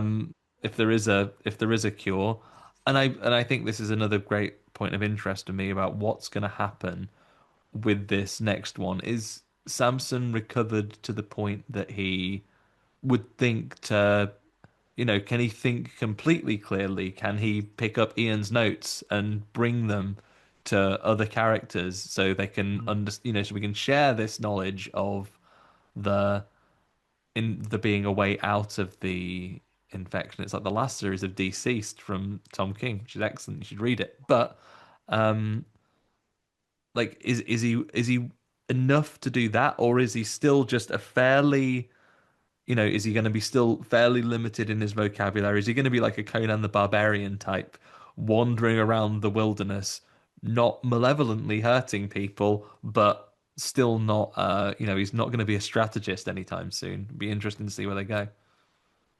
There's that Yeah. trope in zombie movies about people who are unable to be infected, like in The Last of Us, Mm. Ellie in The Last of Us. So, and the fact that he got attacked by so many on the train and survived it and didn't get infected, I guess suggests that he is somewhat I think Yeah. he's just still got the rage virus in his blood because obviously in 28 weeks later, the Robert Carlyle's wife gets infected, but she's not Oh, like yeah. taken over by the She's like rage a virus. carrier, isn't she? Because She's a carrier, yeah. So I'm assuming that's heterochromia. what's happened to him. Like his blood is still Mm. infected, so if he was to spit a load of blood or Yeah. gauze in someone's face, they'd still get infected. Yeah. But So but I the agree. I think that he still, in essence, has the virus, but has basically restored his mental capacity. cognitive, yeah, Yeah, which now means that episode three could well be Samson just WWFing every single infected left on the island. There'll be a yeah, bit. Killian because Murphy and the rest of the gang are going to be surrounded, and then it'll hear, "By God, that's Samson's music!" and he's going to come running down. my God, that's Samson. He's got a loincloth on. He's cleaning house. He's Oh cleaning. my! I think he took his head clean off. Yeah, I'm assuming that's A what's going shot to the sternum. on. But yeah, this is the thing. Like, he could regress straight back to how he was before, infected wise, if that medicine then wears off. I don't know. Do we feel like his story's potentially finished? Is him carrying off Dr. Kelson somewhere? Is that like the end of his story? I suppose the real definitive end of his story would be if somehow he added Kelson to the Bone Temple. Yeah, if you put him in the Bone Temple, if there was a little post-credit scene, I didn't stay till the end of the credits, so he just puts him on the top.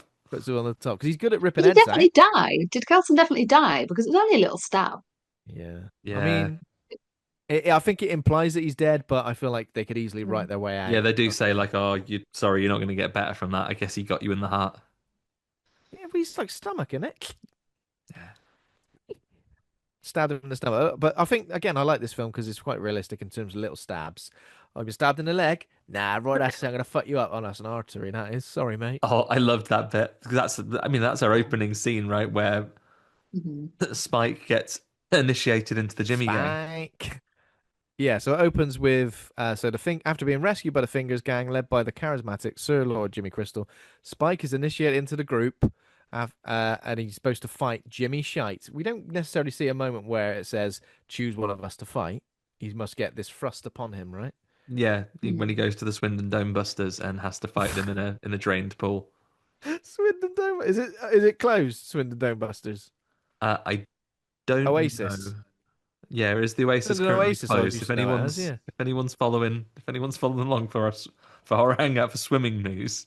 Yeah, I do like that though because I've watched some like abandoned swimming baths, like people going into them, and I find it really like there's something kind of super creepy about it. So the fact that this happens there with him sat atop some weird like Mm. throne, like, is Yeah. this where they Well, hang out? must be the Like, lifeguard's chair. yeah, is this where they hang out in their downtime? Again, are they just roaming around? Because I feel like, I mean, clearly he ain't got access to a toothbrush. Oh, Jimmy Crystal, bless him. No. But everybody's sleeping on the ground, on the cold, hard ground. They Yeah, ain't they got got like sleeping lovely bags. They sleeping got no bags. Yeah. bags. Oh, they didn't know. Wait, they do have sleeping bags, don't they? Didn't they end up I having guess they sleeping? break into people's houses, murder everyone, and then Yeah, yeah, sleep yeah. in there. So yeah, Spike is initiated. He has to fight Jimmy Shite. Obviously, Jimmy Shite is kind of like playing with him. He thinks, oh, this is an easy win. It's just a little kid. But then Spike pulls down his trousers and stabs him in the leg. Yeah, he debags Causing him. Does he debags debag him. him, or does he have Kappa Poppers on? I'm not sure actually. Maybe I've He just rewritten that in my debags him. mind Yeah. because if it had been Poppers, that would have been Jimmy Yeah. Crystal's from the 90s. Poppers would have been well Yeah. in. I If think I he'd would have have ripped noticed his if it's poppers poppers. right up, especially if you've been a fool and got ones that go right to the Teabag. top of your legs. He's been There bloody were some teabag. brave characters at our school that had ones that Yeah. you could pop off entirely if you What's the went. benefit of that? Why would someone design these? I think it's just.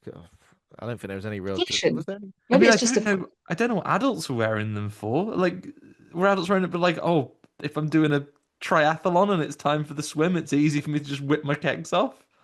Don't lose a second of my run. Maybe that's it.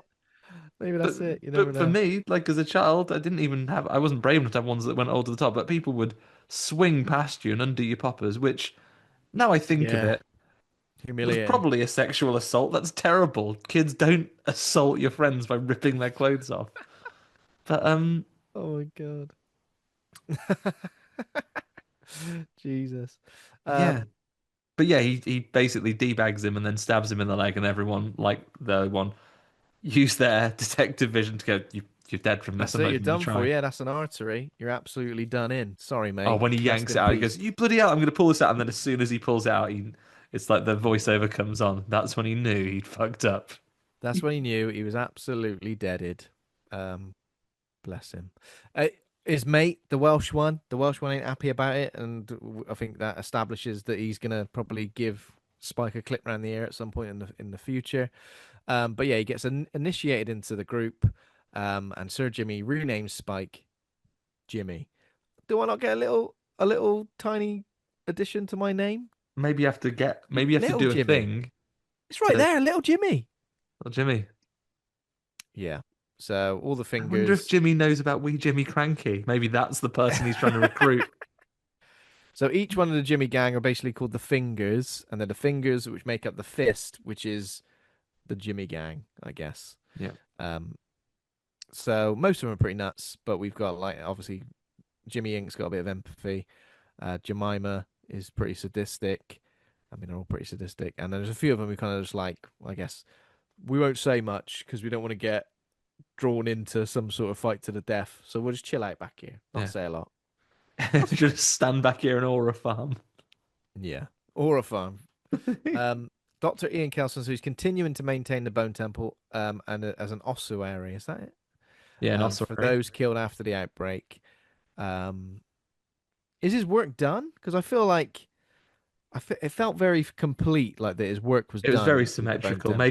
Maybe there's a bit that we never see on camera, which is just like the shit one that's only like 3 foot of like a little circle of skulls on the floor. That'll be the next Yeah, big one. that's the next big one. We'll start this one. Um, and then obviously Samson is the alpha infected, and he repeatedly visits the temple. And again, this is another interesting zombie trope, isn't it? You know, especially with like Dawn of the Dead, returning to somewhere where you're familiar with, and obviously Samson's got a level of familiarity with this, or he knows that when he turns up to Dr. Kelson's Bone Temple, it's Zoot time, and he can get nice and he can get Nice and mellow. nice and mellowed out, because obviously it's just some sort of respite in his bloody head. But Yeah, we've because all I felt guess that he's after a walking long day. around basically screaming all day long. Oh God, yeah. Ever so hoarse. That's why he's going to the ossuary.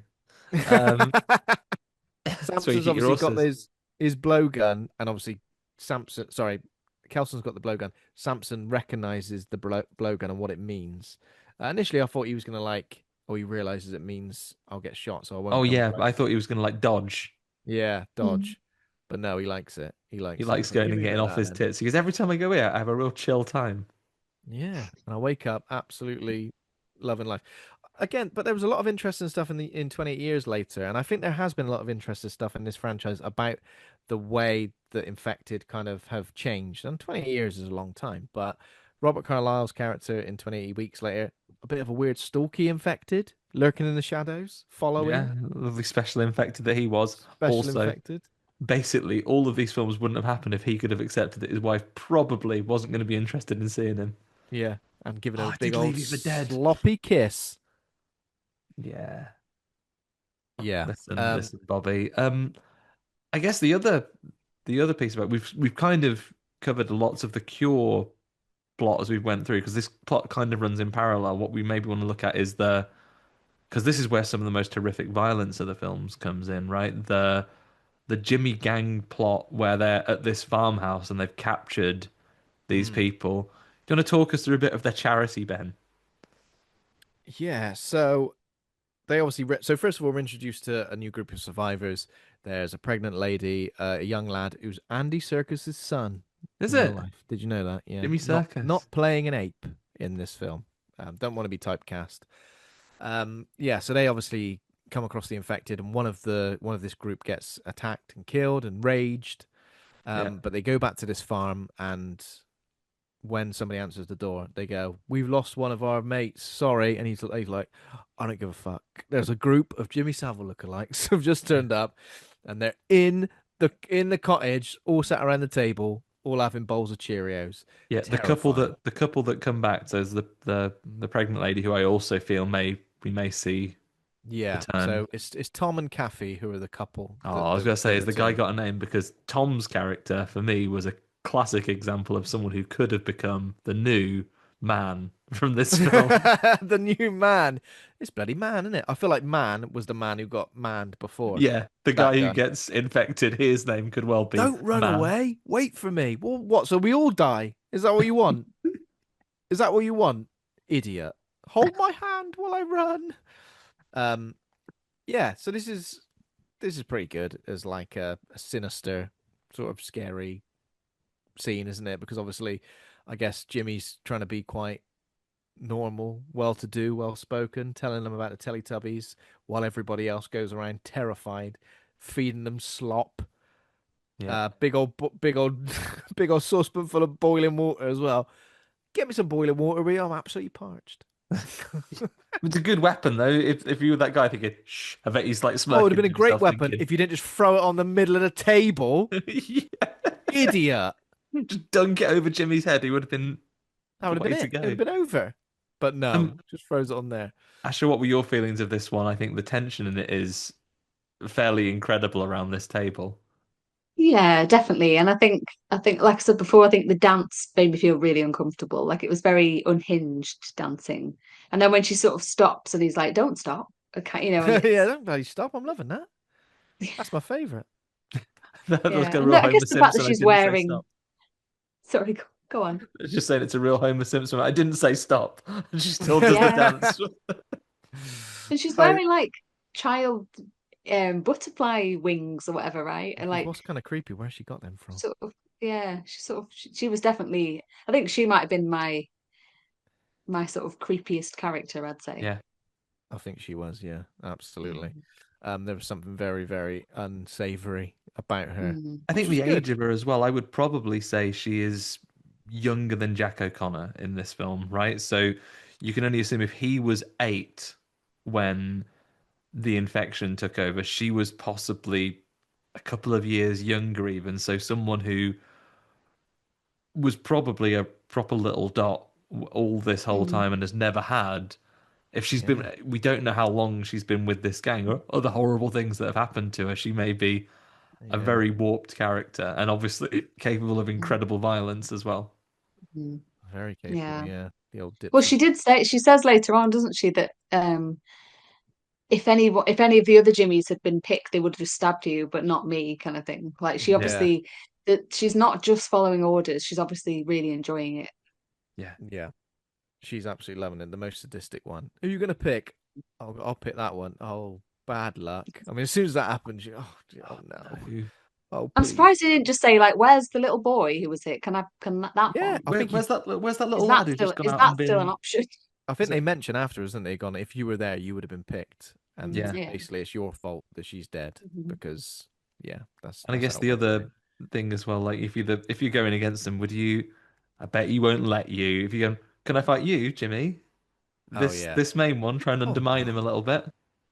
In terms of his Scottish accent, what region is this? Because it's like that kind of like almost very. I can't describe it. What is that Scottish accent? Is it just generic Scottish? I did ask John Crinnan, Scottish man, what Yeah, what region it was, and he said I think it was just like generic sort of soft spoken yeah. Scottish, I It guess. strikes me more as maybe a little. It's not Aberdonian. I don't think that's his accent, but it's not. It's not the accent. It's not like a Perthshire accent either. Yeah. It's not a They got Glaswegian accent. I think it is maybe a slightly. I feel like maybe he has modeled it off a person yeah. I think he said that. Yeah. rather than a region. I think he had a dialect coach, and he said, yeah, it was pretty much just like a person, the way a person spoke. Because yeah, he's talking about the Teletubbies, like they had televisions on their tums, which is Yeah. like infinitum, infinitum. I like it. The Teletubby stuff again, it's there. It's not a big deal. I kind of get it, you know. TV had some sort of impact on him as a kid. It probably represents like safety in a way. That weird misremembered past that's affected his now current personality, um, which is very prevalent. I feel like it's very prevalent. As I mentioned already, it's got a lot to say about broken Britain, the way people like sort of enjoy what word am I thinking of when I'm trying to say this? They can like Nostalgia. glorify the Mhm. past as being like some sort of like fantasy land where everything was lovely and you know rainbows and lollipops and all those things. Before everyone was doing Britain down. And then basically use that to justify their hatred, Yeah. which I feel like that's really fascinating in this film. It might not be kind of like really, really on the nose in terms of what the messaging is, but that's definitely something I took away from it. Yeah. I think it's a fair read of this and his particular things he clings to and the things that he like has to make him a character because he's not an out and out. Well, he is a Satanist. He talks about Yeah. old Nick and these and the spiritual level of it, and he often conjures that his dad, aka Satan, is listening Yeah. in and they need to like give him a sacrifice and so on. But it kind of softens that and maybe helps him have this sway over these followers because he does do the fun stuff. And because he was a slightly older child at the time, the fact that he has some memory of the things that the younger ones probably do remember to a degree, but he Mm. can say, oh, well, I remember all the names of these characters, almost like they're holy texts or like, Yeah. legends. He bloody remembers them. He was there. It is 28 years later, and like if I've been got when it's a kid, you come back and there's like a big marble statue of Jet from Gladiators, like she's Athena, saying not the other gladiator, but saying this legendary person. Look at this. This was Yeah. the pinnacle in the day. I like that in post-apocalyptic stuff, though. I like that in Mad Max, you know, when people just certain things, certain sort of mundane, everyday things have got like some sort of power over them in a way. Yeah. Um, I My find that really favorite fascinating. example of that is they massively underrated, not by the likes of us here, but for the mainstream audiences, Turbo Kid is wonderful for Oh, that. Turbo Kid, yeah, yeah, Turbo Kid's incredible. great stuff. Um, yeah, so obviously the charity that they decide to do, is where they'll capture a group of survivors and then excuse me, and then basically commit an act of obscene violence on them, which is supposed to be some sort of what how would you describe it to Satan? It's basically to please their patron, Yeah. their Imaginary, imaginary but like obviously Satan character that we they're. go back to 20 years later, he saw his dad in the church when all the infected attacked him and he was calling them his children. So I mean you could kind of imagine what effect that must have had on him seeing his dad kind of killed, well not Yeah, killed, but you know, just infected and then and the becoming things he was basically saying. the leader of the charge to get other people in their area. Yeah, exactly. Maybe we'll find out if you get your prequel, but maybe his dad becomes an alpha, big hench, Oh Jesus, infected yeah. vicar, And kicking he's ass for the Lord. riding on his back, Jimmy Yeah, Crystal. So yeah, acts of violence, and they call it taking off the shirts, taking off the trousers, which is literally flaying of the skin, isn't it? Uh, which is pretty brutal. How do you guys feel about this? Do you think it showed enough? Did it show enough? Did it not show enough? Was it too gratuitous? How do you feel about it? I definitely think the fact that with the context of Jimmy Savile's charity work being because I think Oh my God, being sort of an I didn't even excuse think of that to as a because I connection. think he wanted to work in like a hospital, Yeah. like volunteer in hospital, but it was clear, clearly just to abuse people who Mm, were unconscious or whatever. So yeah. um I think, yeah, he was clearly doing charity work, just in order to assault people.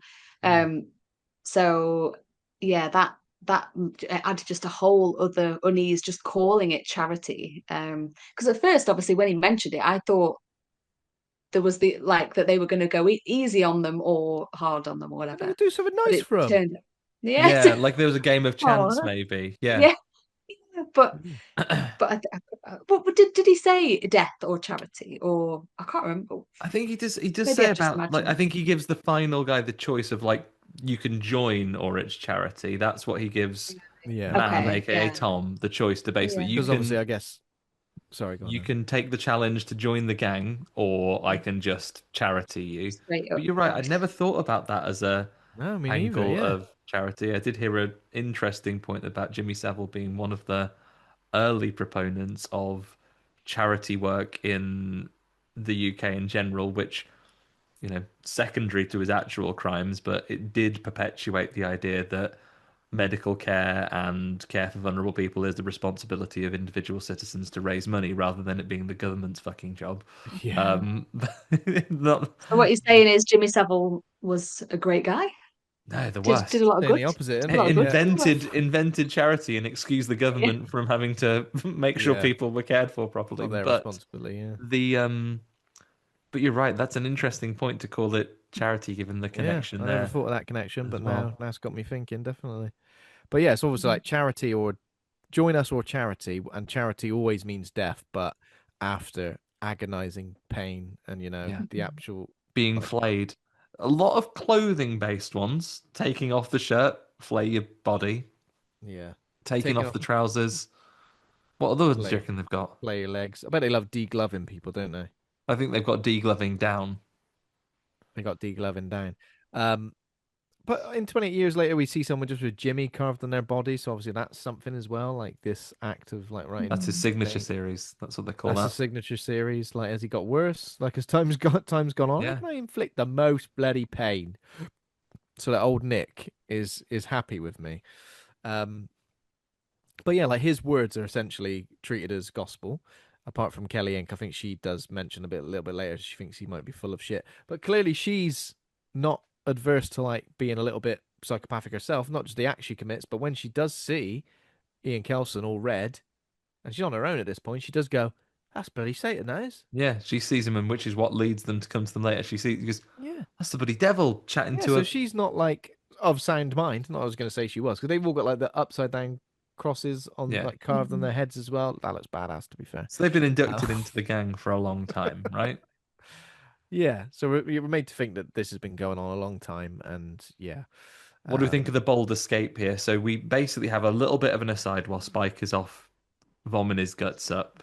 mm. And He's obviously at any point he kind of just wants to run away, doesn't he? He wants to get yeah, away, but but I he think knows he can't because he'll be got. So basically, he's in like a liminal state where they haven't carved an upside down cross on his head. They haven't got him to do any murders yet. And I think Jimmy Ing does say to him, "You're gonna have to get involved at one point, otherwise they're gonna turn on you and throw you out, and you'll be the one that gets replaced." So it's a matter of doing horrific things to survive, and he hasn't been forced to do that just yet. He's largely left alone on the strength of the fact that he killed that other guy, so he's basically in for the moment. But it's a good he's not fist having a good pumping in the time, is moment, he? right? When we get the Yeah. Well, we the should trial by mention that combat, their little masks as well. So the masks they put on when it's charity time are like made of like Adidas shoes, like trainers. trainers, tight, like ripped apart, flayed if you like, and put across the face. That's pretty cool. I like that. But yeah, so we've got Kathy who obviously escapes earlier. She ran away.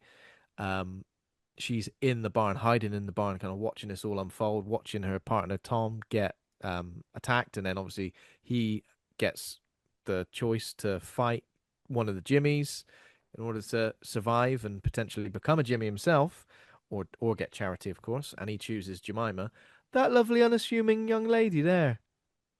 I'll fight her to the death. Um, which is a bad idea, right? Yeah, she's the hardest one. She's the she's just Second like hardest one. the most psychopathic one, isn't she? She's Yeah. the one who just yeah. So she like starts stabbing him, and well, pretty much all of the wounds she's inflicting on him. You're like, well, he ain't got long left. Yeah. And then when she's on top of him, all of a sudden something hits her. I don't know if I knew what. Oh wait, we see Kathy looking at the hook. There's like a hook Yeah. on a chain or something in there. How would you describe that? Yeah, Big old zip like I guess it's zip line. some sort of something like some sort of hoist that would lift Yeah, some heavy equipment in the barn, yeah. and she home alones her, right? So Jemima's about to coup de grace him, and all of a Yeah. sudden she's like, "Me me mamo, me moo mame," and then it's like, "What? Yeah. You've got a spike in the head. You've got a big hook in the Yeah, pond." Spike. Yeah. So she gets done in. How did you feel about this? Disappointed she was gone? A little bit. Serves her right. I think it was a little bit annoying that that woman sat up there the whole time watching this and did Yeah. nothing. And then finally was like, oh, I should probably do something. Because like you say, her partner was one of the ones who got flayed. So He was already I dead, think surely. unless I think how can you sit and watch that and do not also she was up there. There must have been loads of equipment she could have, but mm, she was just like, oh nah. it's just Uh, I guess the odds were I stacked think you've got to against her. wait until you're only going to get one shot, one opportunity with that hook. So you've Yeah. got to take it when you can. I mean, if she hadn't have experienced the apocalypse before the absolute Mm. gaming bonanza we had of 2007, she'd have maybe known to put all her points in stealth. And after she'd swung it down, she would have stayed hidden in that she'd have crouched down in the loft and waited for the Jimmies to go, "Who's in here?" And once they'd run around, wait for the alert to stop, and then they'd have gone back to their regular routes, and she could have done another one with something else. But Is she this doesn't. is it Arkham Asylum you're thinking of? Or... I was thinking Metal Gear, but yes. All right, she could Um, have swung down from a gargoyle, Yeah, or snatched one of them yeah, up. yeah, or maybe an Assassin's Creed. We're Oh like, yeah, yeah. who is it? Someone's around here. So yeah, if she'd waited, then she could have got another one. But Yeah. unfortunately, she looks up and she's like peeping over the edge. You go, it's that woman Where's we'd that forgotten one? about. I do like Jimmy's reaction is pretty, intense. He's clearly when he's not in total control, when he's not in, making all the terrible shit happen. As soon as someone fights back, he's fuming. Lots of screaming. He This is like basically, yeah. So what happens? Oh yeah, and then your boy Tom makes a makeshift flamethrower while being bleeding to death. He's like, makes don't a worry, I know what to flamethrower. Yeah, do. Thankfully, there's a can of compressed air here. Burn. yeah. Which And one who gets who, burned who there? eats shit here? I'm not Which other sure. Jimmy dies now? Not the Welsh one. Maybe I'm not sure. Snake? Jimmy Maybe Snakes? Snake. Maybe Jimmy Snake. Yeah, potentially. Um, yeah, and then obviously the barn burns down. Um, we get Jimmy Ink and Spike outside going, "What's going on there? Is that normal screaming? Is that normal screaming you're doing, Mark?" Yeah. Yes, it is. And obviously it all goes to shit, and we've lost in that whole scenario of them charitying these survivors. Two Jimmies have got it, so are we down to five in total now instead of seven? Maybe I'm not sure. Maybe I've counted Yeah, wrong. we're down a couple of Jimmys, and they come up. Where were you two? They're just sitting out here. Just sitting there, yeah, yeah. Kathy goes to run away. Um, so Jimmy orders Spike to go after her, but when it happens, Spike goes, "Take me with you," and she goes, "Fuck no!" Kicks Have a him in punch the in the stomach and get punch to in the fuck. stomach, runs away, and obviously then Spike has to go back and say she got away. No, no, he Nope. says he killed her. He goes, "Oh, I killed her." Mm. He goes, "Oh, where's her body?" I lost, Somewhere actually. difficult, somewhere difficult to find, I expect. Yeah, Yeah, that's yeah, the bit. Like this, there is like a level that some of the script is really funny, isn't it? yeah. Like in a This is a twisted way. funnier film than I ever thought it would. I Yeah, ever thought it was expected to be. It's really pretty funny between the yeah. conversations between Jimmy and Ian.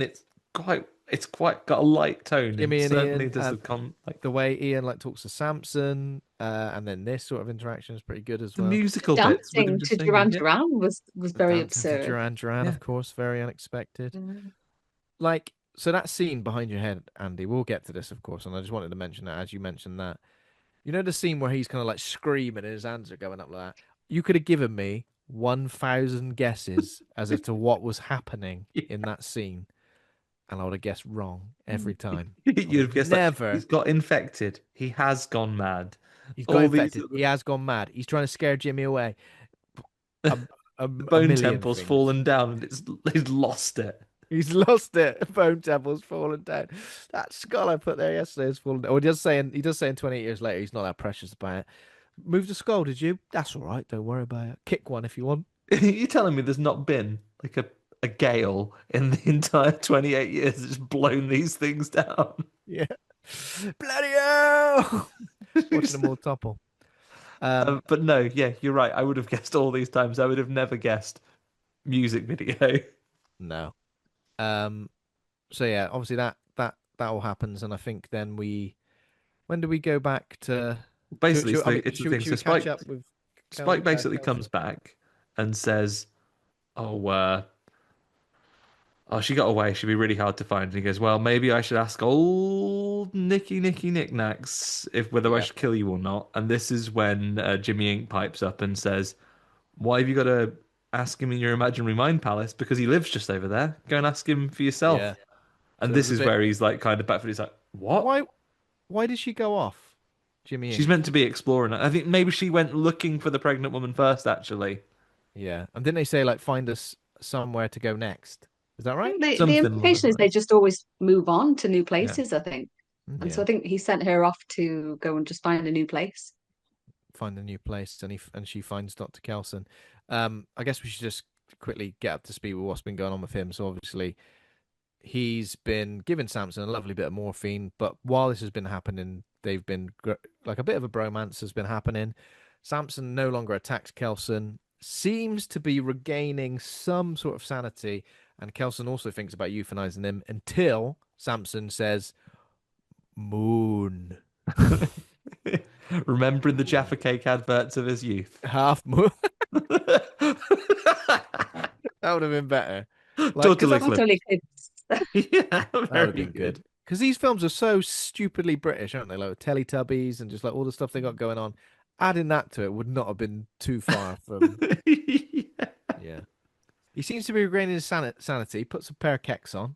Puts a pair Yeah. of Sports Direct shorts on. Starts foraging for berries. Ain't as good as eating a human brain, is it? No, he He loves a gets a bit brain. of juice on his finger and he like wipes it. Like Yeah. that, I thought that was quite sweet. Like Yeah. his humanity is coming back. He doesn't like berry juice on his hands. I was like, oh, so relatable.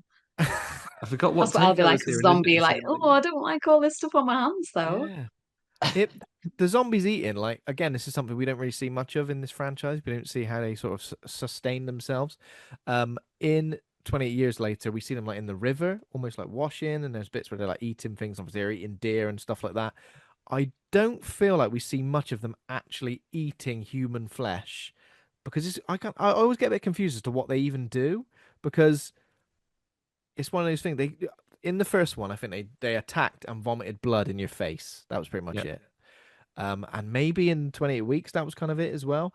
It felt like in 28 years, they started adding what looked like people getting like bitten or like, Yeah, I guess the whole idea is they have to have started eating something, because yeah, otherwise they they just do die. just Yeah. die like the end of the first film. And I can forgive the end of the first film because you don't make things with a plan of doing sequel upon Yeah. sequel No, of upon course, of sequel, and that course. gave that film a really solid ending.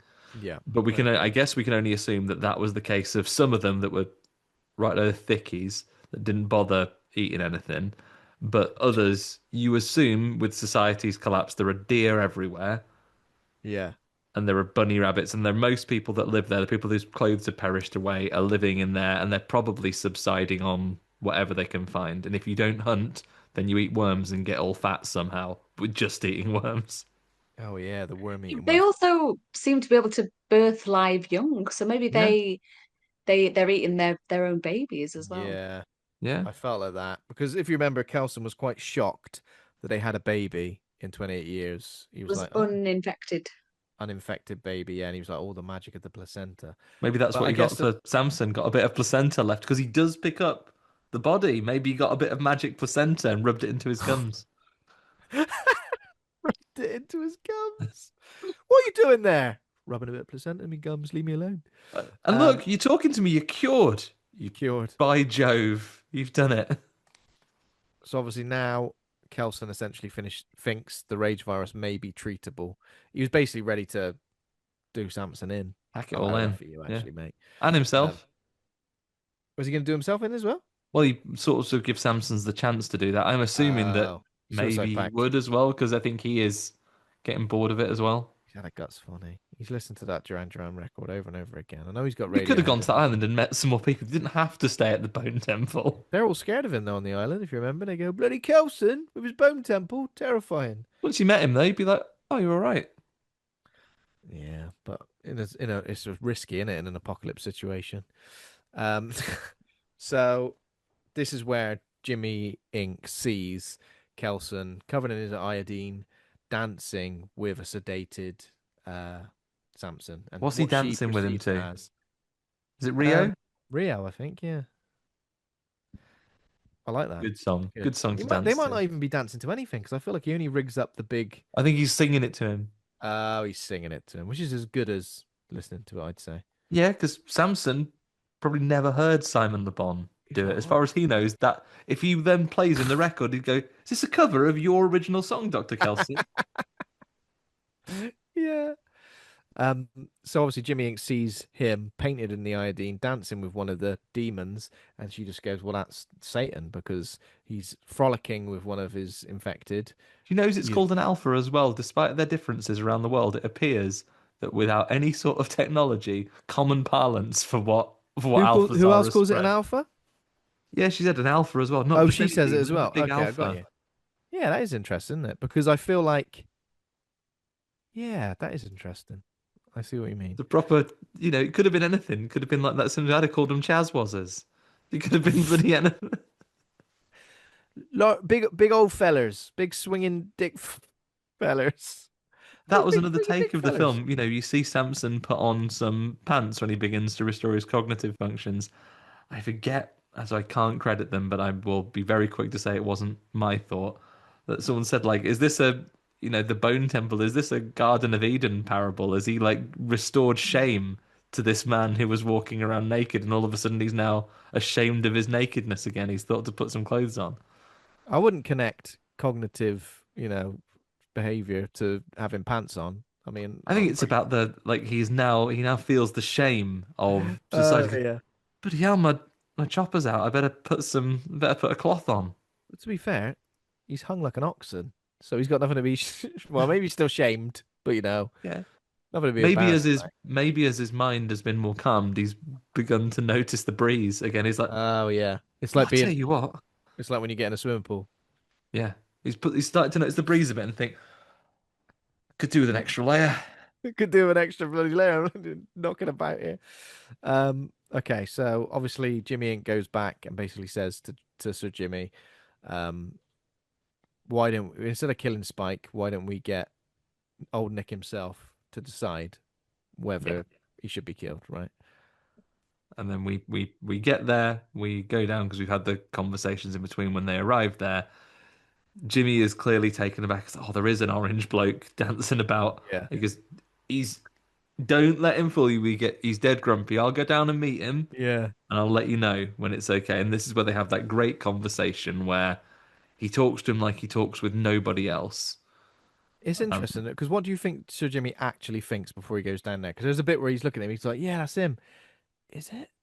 like, I like, guess like he is himself mentally unstable, and I think we can take it as read that he has auditory hallucinations and he hears voices talking to him, and it's based on his father's religious beliefs and what he's corrupted those to over time.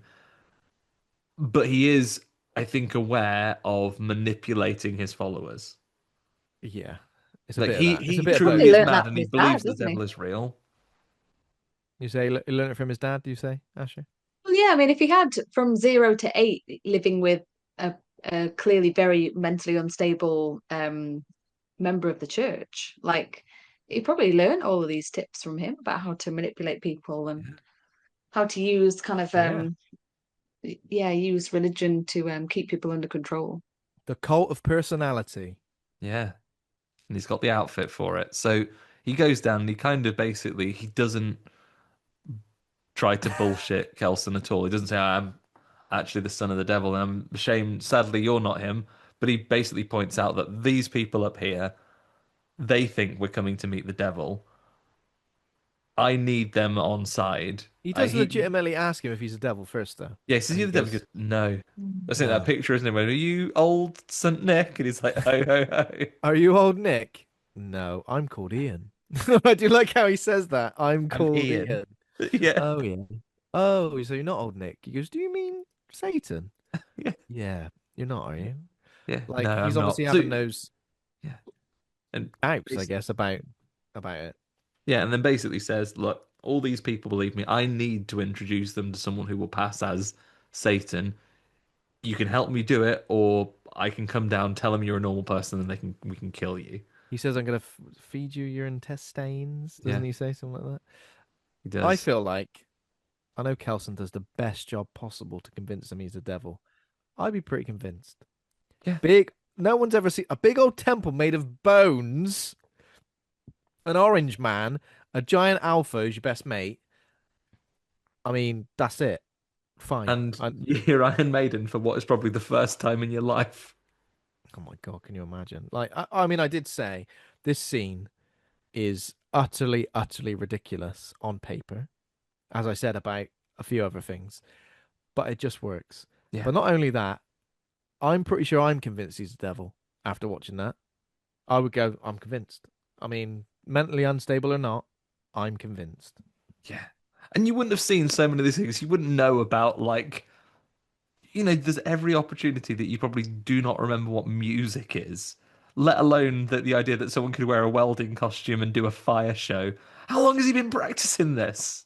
It's unreal, isn't it? I reckon he does that just like on So the he weekend. sprays powder in their faces, or maybe just in Jimmy's Oh face. Oh, yeah. he does. He does spray. I think he does all of He them does all of because them, yeah. He they're all sprays. coughing and choking. So he's put, like, I imagine, a hallucinogenic powder I of some Yeah, I kind. thought it was going to be a hallucinogenic, and then a bit later when I know we're skipping forward a little bit, but when Jimmy is upside down on the cross, he says he can't hear the voices anymore.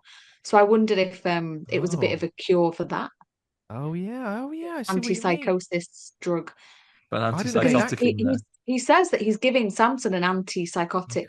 medicine, so he's got that on hand. So we meant to believe that he somehow created the cure for not just the rage virus, but also all the other psychopathic non-infected people on the planet as well. On what? On To sorry. be fair, you give someone 28 years to just a bit of peace Yeah. and quiet to work on something.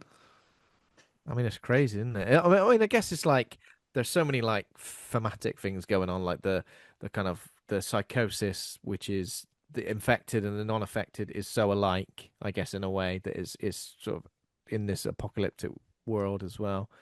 But yeah, I never thought of that either. Dr. Yeah, that's really Kelson's interesting. miracle tonic has taken its course. Have a lovely bit of dust in your face. You'd be fuming, Yeah. wouldn't you? Oh I think God, it what have you also done is to some me? sort of hallucinogenic thing, so that makes the effect of what he's performing even stronger. Yeah, yeah, that's what I kind of thought. I thought it was going to be like, yeah, what you're seeing is like, this is legit. Yeah. This is The this is idea of what a he's stu sprayed in their face is effectively the 3D glasses for when you're watching the original Avatar yeah. on IMAX. Whoa! Get the glasses on. Fucking hell, I'm there. I I'm mean, there's on. no cinema for loads of these people. You could show them the video of the train coming into the station, they'd lose their bloody mind. What the fuck is that? A big metal snake coming into the. So I Um, guess just before the morning before they go down there, Spike does try to leave Saint Jimmy, Sir Jimmy's camp. Going a bit Green Day then, but he gets confronted by Jimmy Fox, who is the Welsh fella, and he goes, yeah, "You killed my mate, Jimmy Shite." But then Jimmy intervenes and kills just get Fox, stabbed. gets stabbed. And then they go and tell. I do like how she kind of like says, "This is what happened." So Jimmy goes, "That's not what happened, is it?" He's like, "Yeah, it is." Yeah. And he goes, I yeah, like like the a way real she. test, like someone who he is used to. If he confronts someone, they would break and go, "Oh yeah, actually Yeah. this." But because she is doubles down and like goes, "It is, yes." You know, he wanted to leave out of fear of Satan, and I had to kill him in self-defense. Prove it. Prove that I'm lying. I think again, there's lots to be explored between the relationship of Jimmy Crystal and Jimmy Ink as well. Because if you notice, as soon as Jimmy Ink says, "Right, let's crucify him," he goes, "You've been waiting to do this ever since for ages." Like clearly, like he doesn't fully trust her. At this point. Again, which is really interesting in terms of the dynamic of this group. I like it. It's not just that kind of one thing. Yeah. It's really good. So we have the musical interlude, and then this is when they ask Kelson, this is our end game. He goes, right, Nick's got some orders for us, Don't and just skip over the musical interlude, Andy, please. do you want some more? Okay, let's dive in a little bit more to the musical. What's your favourite bit of the musical interlude, Ben? Is it the words at the beginning? It's everything, isn't it? It's just great. Yeah, I it is mean, good, and the it's way the the way he full song, moves, the right? way he moves, the way he's like singing along to the words. He's not just mouthing it. It's not like a RuPaul's drag race situation where he's Drag just waist. where drag race where he's just lip syncing. He's going for it. You know what I mean? And he's not as accomplished as a vocalist as Bruce Dickinson, but I don't think it matters. This is awesome. This is like spectacle and just it's just an over the top ridiculous moment that again on paper sounds mad. And if that was in a script, you'd go, "Oh, this might be cringe." It's Full fucking awesome. song, beginning to end. Not a short song either. Like what? Number of the Beast is almost 5 minutes, right? Probably, yeah. Did you With like the it though, Asher? You liked it as well?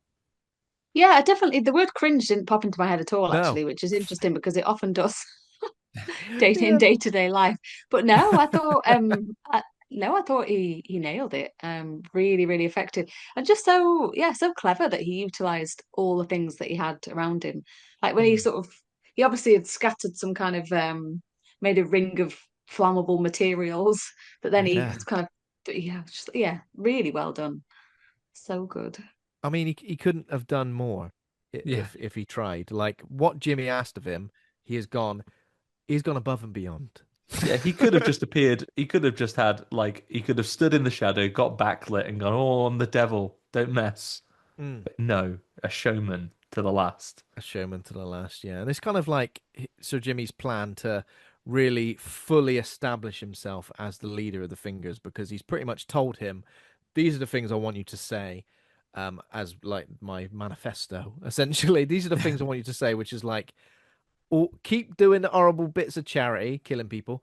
Listen to Sir Jimmy Crystal's words. Don't Don't ever undermine him. don't give him any chat. Don't give him any back chat. No back chat. Is there anything else? There's like three sort of main points, isn't there? Yeah, keep doing your work. Don't give him any chat. I forget if there's a third one. Oh yeah, and get more fingers. Become a Get more. fist. That's Become it. 100. Become 1,000. Become 1,000,000. You know all that shit. But I think crucially though, for the keep doing your work, he doesn't give Ian any details because when Jimmy Yeah, that's starts saying, true. "Oh, you mean flaying people?" and that's when Ian's like, Yeah, he "What? makes a face, doesn't he? He sort of Mm. goes, "What?" Like he's Oh, almost like, I thought you meant genuine charity." I don't know. Actual charity work. Do a big sponsored Yeah. silence. big Yeah. sponsored silence. A big You're gonna sponsored wear like silence. red noses for Red Nose Day Yeah, and yeah. You're gonna Sponsored dress like Jimmy Savile yeah, Day. make some Rice Krispie squares. yeah, Because he kind of makes a face, and I guess bake sale. in this point he's caught between wanting to like preserve his own life because he's worried he's going to get punished by Jimmy Savile, Jimmy Crystal. I went straight for Jimmy Savile there. Punished by him, but also he's thinking, what pain are they going to inflict on others now? And I'm Especially if kind of, they make a bigger and I'm gang. part So of then it. he has Yeah, a if quick they make look it big. and he goes, "Hang on a minute. I recognise even through a Reebok Classic, I'd recognise my old mate Spike." Who's this little feller? Yeah. And then he comes I up with a little things quick on the spot. He comes up and goes, "Oh, I've got one more thing that we need to do though. yeah. Need a buddy Sacrifice. sacrifice." And I thought I was gonna say Spike has to live with me at my house. yeah, Yeah, that's what I yeah, thought that'd be you were good. gonna do. Spike Yeah. has to live with me in the Bone Temple. Would be great, and I'll go, oh, he'd love that. But But no. he doesn't. He goes, "Oh, I need."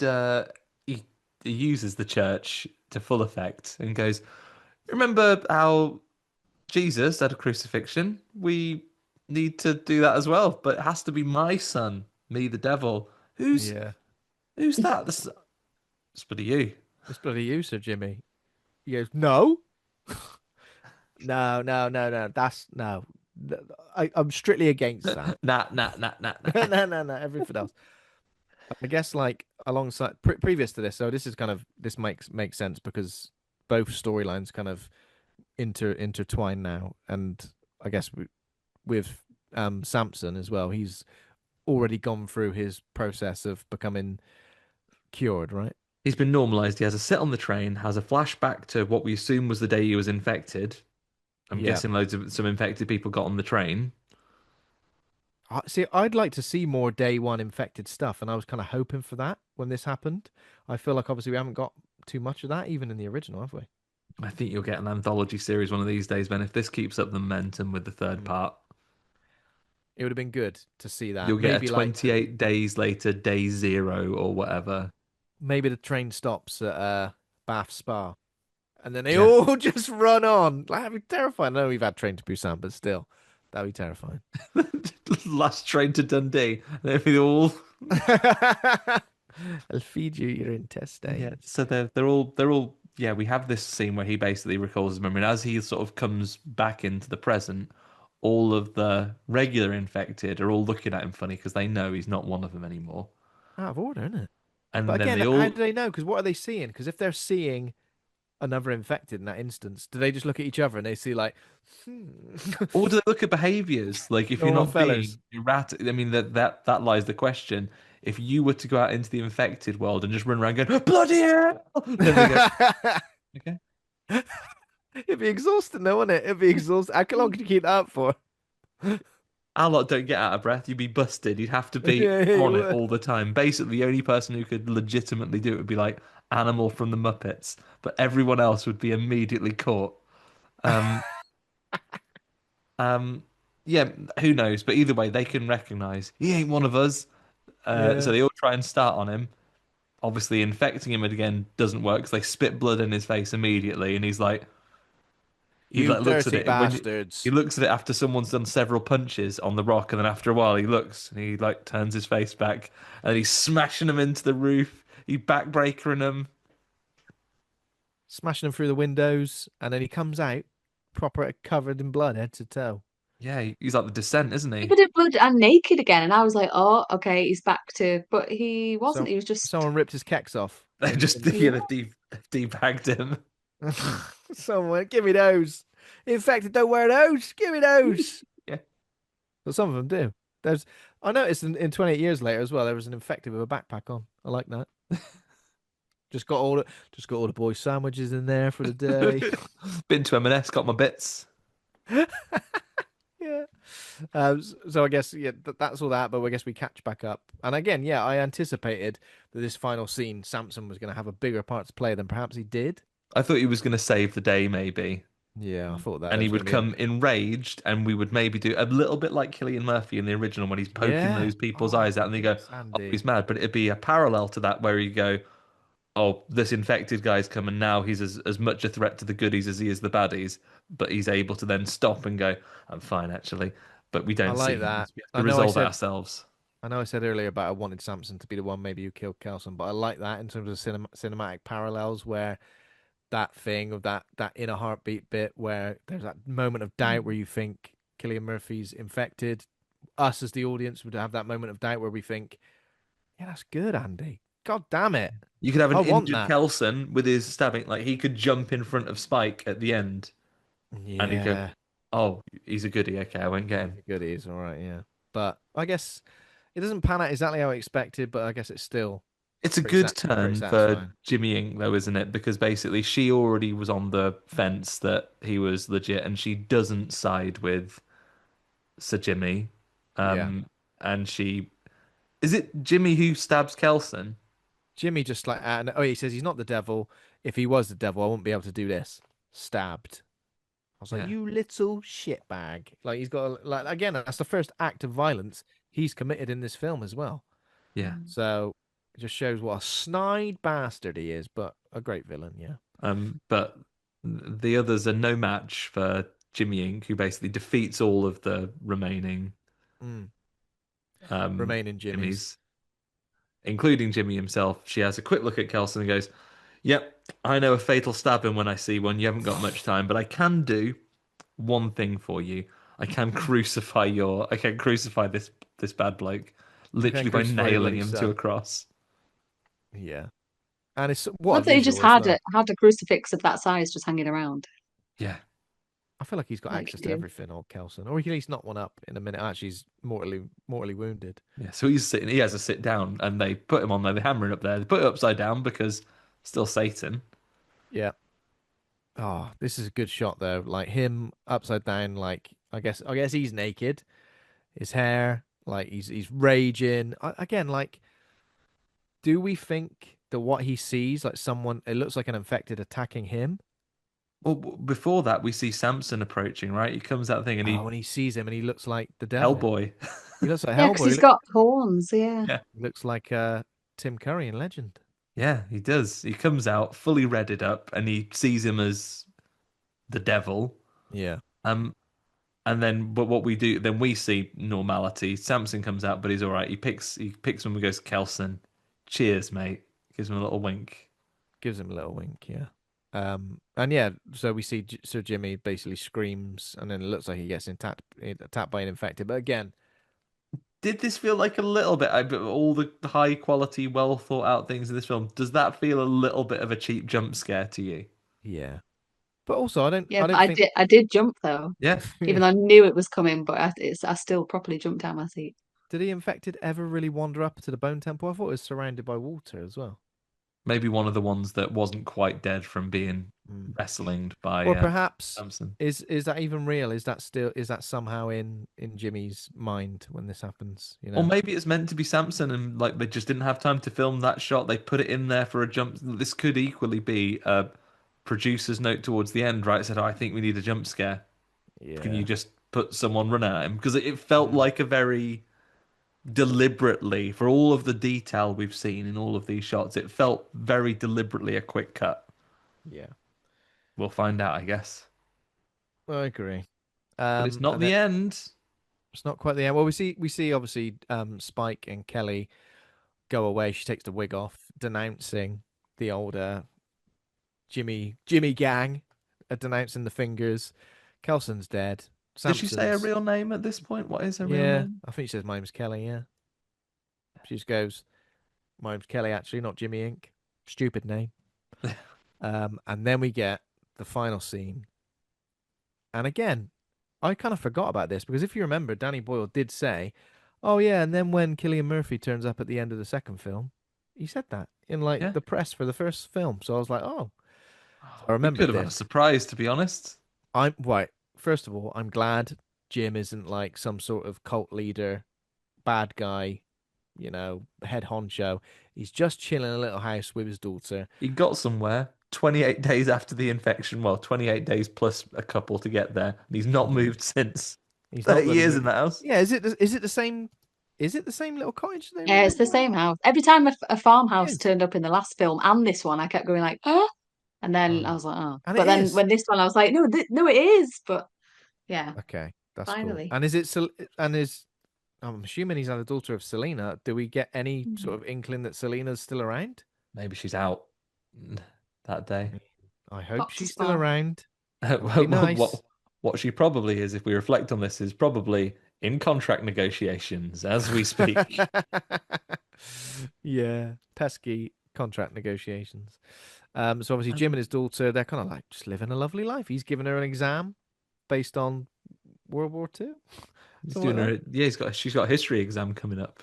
History exam, and he's like, "Whoa, you never know what's going to come up on the exam." And she's like, "You're setting the exam, you knobhead." And So he look, goes, what "Yeah, I'm fair telling enough." you is, you might want to revise a couple of examples of this. Could come up on the exam. Could come up, yeah. That's so Kelly funny and because teachers always do that, don't they? Where they're like, "Well, if it comes up in the exam, we're like, just just tell me, tell, just." just fucking tell me. Please, no, Ben. You need to actually train for skills, not just to pass exams. Kelly and Spike, they're attempting to escape a group of infected, which obviously Jim and his daughter Sam, they hear it. They go out, look through some binoculars to see them, and then they say, "Should we help them?" Well, Sam says, "Should we help them?" And Jim says, "Yeah, of course, because we're the goodies." Yes, And then we get that's the right. I'm not an absolute. allegory for We're the good Brexit. Jim in this Unity. film. I'm the good Jim in this, yeah. He's gonna go, "All right, Spike, I'm Jim," and he'll go, "Fucking hell, fucking run, leg it." Just, But do you mind if I call you James? I've got bad experience with that name. but the Jim the wait, I was just about to say Jim Murphy. I feel like it is Jim Murphy who does the does the music for 28 Days Later. That's going to be crazy if that's the case. But the theme music is Mm. is absolutely unbelievable, isn't it? Yeah, comes up there. The So big. If you good. looked it up, Ben, is it by Jim Murphy? It is, isn't it? John Murphy. John Sorry, Murphy, got confused. It's or as confusing, his isn't it? friends call it, or as his Killian friends Murphy, call him, Jim, Jim. John, Jimmy, James, Jamie. Fucking hell. But yeah, that Who's directing the third one? Jimmy Boyle, Jimmy Boyle's directing it. Yeah, new up and coming director. Jimmy Um, Garland writing duties for part three. but this gave me, I got goosebumps of this because I think that music is Mm. is so effective, and the fact it wasn't in the last film, and it kind of had its own soundtrack, and I get it, but that music really is just so effective at establishing loads of different things, like the sort of huge action scenes, but also like a scene like this, which is obviously just a final, like the ending scene as well. It's so good. It felt like it all came full circle again. And Yeah. obviously in the initial one, the fact that it focused on like a dad who is now Jim's sort of age and a Mm. daughter who is now, is it Sam, the daughter in this one? It It says sort of all Sam. seemed Yeah. to come full circle. Yeah. Um, yeah, I thought that was nice. It's good. It's good. I'm into it. And it has made You me enjoying the returning re-energized. characters? Enjoying Yeah. the yeah, like looks like we get some closure of those things. I have seen, like I know there's been lots of talk of all of the symbolism behind the Bone Temple, lots of people that we could see returning. To be fair, second only to the depressing real world events that are on our timelines. It's been a lot of 28 years later Bone Temple. One of them, Ben, you'd be very excited about people saying, if you can bring Jim back, you can also bring back your favorite actor from the series, Imogen Poots. Imogen Poots getting back. Get her back. Get them all back. Brendan Gleeson, he had all blood in his eye. No, he got shot, didn't Yeah, he's definitely dead. he? He got shot to death. But yeah, it's kind of re-energized me for what this franchise could be. Because I think 28 years later, I did enjoy it, but it didn't absolutely blow me away. So I was a bit like, what's coming next? Bone Temple Anxiety. But this film, this ending in particular, has like re-energized me for whatever the franchise has got to offer next. Yeah, same. Any closing thoughts um before we rate the film, or shall we just rate I'm it? ready to rate if you, unless Do you you've got remember what anything you else to rated add, Asher. 28 years later, Asher? Do you remember? Well, Oh no. I think you were using letters and I was using numbers, and I think we both. So should we pick one system? Do you Well, normally do letters? I would We like to normally do say letters on the on show. this podcast we use letters. I wouldn't like to change the formats of the show. Because I think Ben said to me like, "What would you rate it?" And I was like, 4 or something, and he was like, "That's not 4 out right." of 10. Yeah. Even if you want to give us a number, I think we can translate that into a letter for you. Not that Yeah. we're trying to say Um, anyone's an idiot. I'm gonna say A, if as long as A plus is A plus also is a about pluses and right. minuses. Okay, You go Yeah. wild if So you rate want good. to, So if we but rate the I'm film, gonna we say a solid A. so if we rate the film, we do pluses and minuses allowed, rate good, rate bad, school marks essentially. But yeah, a solid A. That's good. like Andy, Killian any Murphy's any exams. That's advance how on he's feeling that? marking them. I am going to copy that precisely. It's going to be an A from me. And to be honest, give me a while. It could be an A plus in the future, but I get my Yeah. only residual Bone Temple anxiety is the one of building into the hype and the enjoyment of the moment and Yeah. going too high and having to walk it back later. But it's a solid A. It's a great movie. It looks incredible. It's really well shot. It has some great performances. I feel it has a more even pace than the previous one. I Mm. found it less distracting and more focused, and just a like there's so much to take out for it as character studies, as allegories for other stuff, but also just an enjoyable, straightforward film, and also funny, which I like. Yeah. I mean, I don't know if I can add much more to that. I feel like, yeah, it just scratched the itch to perhaps I wanted 28 years later too. And again, a very good film, but this I feel like is just so much more accomplished. As I said, the real world stakes feel quite small. It feels quite contained. Really like heavyweight performances, great visuals, and just like epic, unbelievable moments of chaos that like I couldn't wait to see like what the next scene was going to be, and that final scene I feel like was the exclamation mark I needed to make me go, I'm absolutely in for whatever this franchise decides to give to me next, give to us next. Hell yeah. I think not many films come up with a classic villain that I feel like Sir Jimmy will stand the test of time. Like I think he will Yeah, definitely be very memorable. I think you're right. I Yeah. agree. Because I feel like a lot of time when films have a sort of interesting villain, they're kind of like maybe underused a bit. Where, but I feel like this Mm. villain was a main character, like one of the main Mm. characters. So For me, it Yeah. passes the ultimate test of are you a great horror villain? Do I want to see you as a DLC character in a Mortal Kombat game? Let me just check with the board. Yes, I do. The Jimmy in a Gang Mortal Kombat as a game, Mortal Kombat downloadable character? Yes, please. Those fatalities, Ben. his fatality should be a little stab.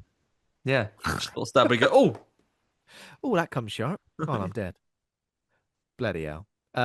Brilliant. So a lovely in-depth chat about 28 years later. I've been looking forward to this Bone Temple chat. I feel like I had a lot to say. Yeah. Thanks for joining us again, Asher. It's been a pleasure. You're I'm welcome. assuming this means whenever the third one comes out, you're gonna have to join us for that as well. Third one in this Yay. trilogy, of Trilogy. course. Where can our listeners find you online? Keep up to speed with all of the film projects you're working on.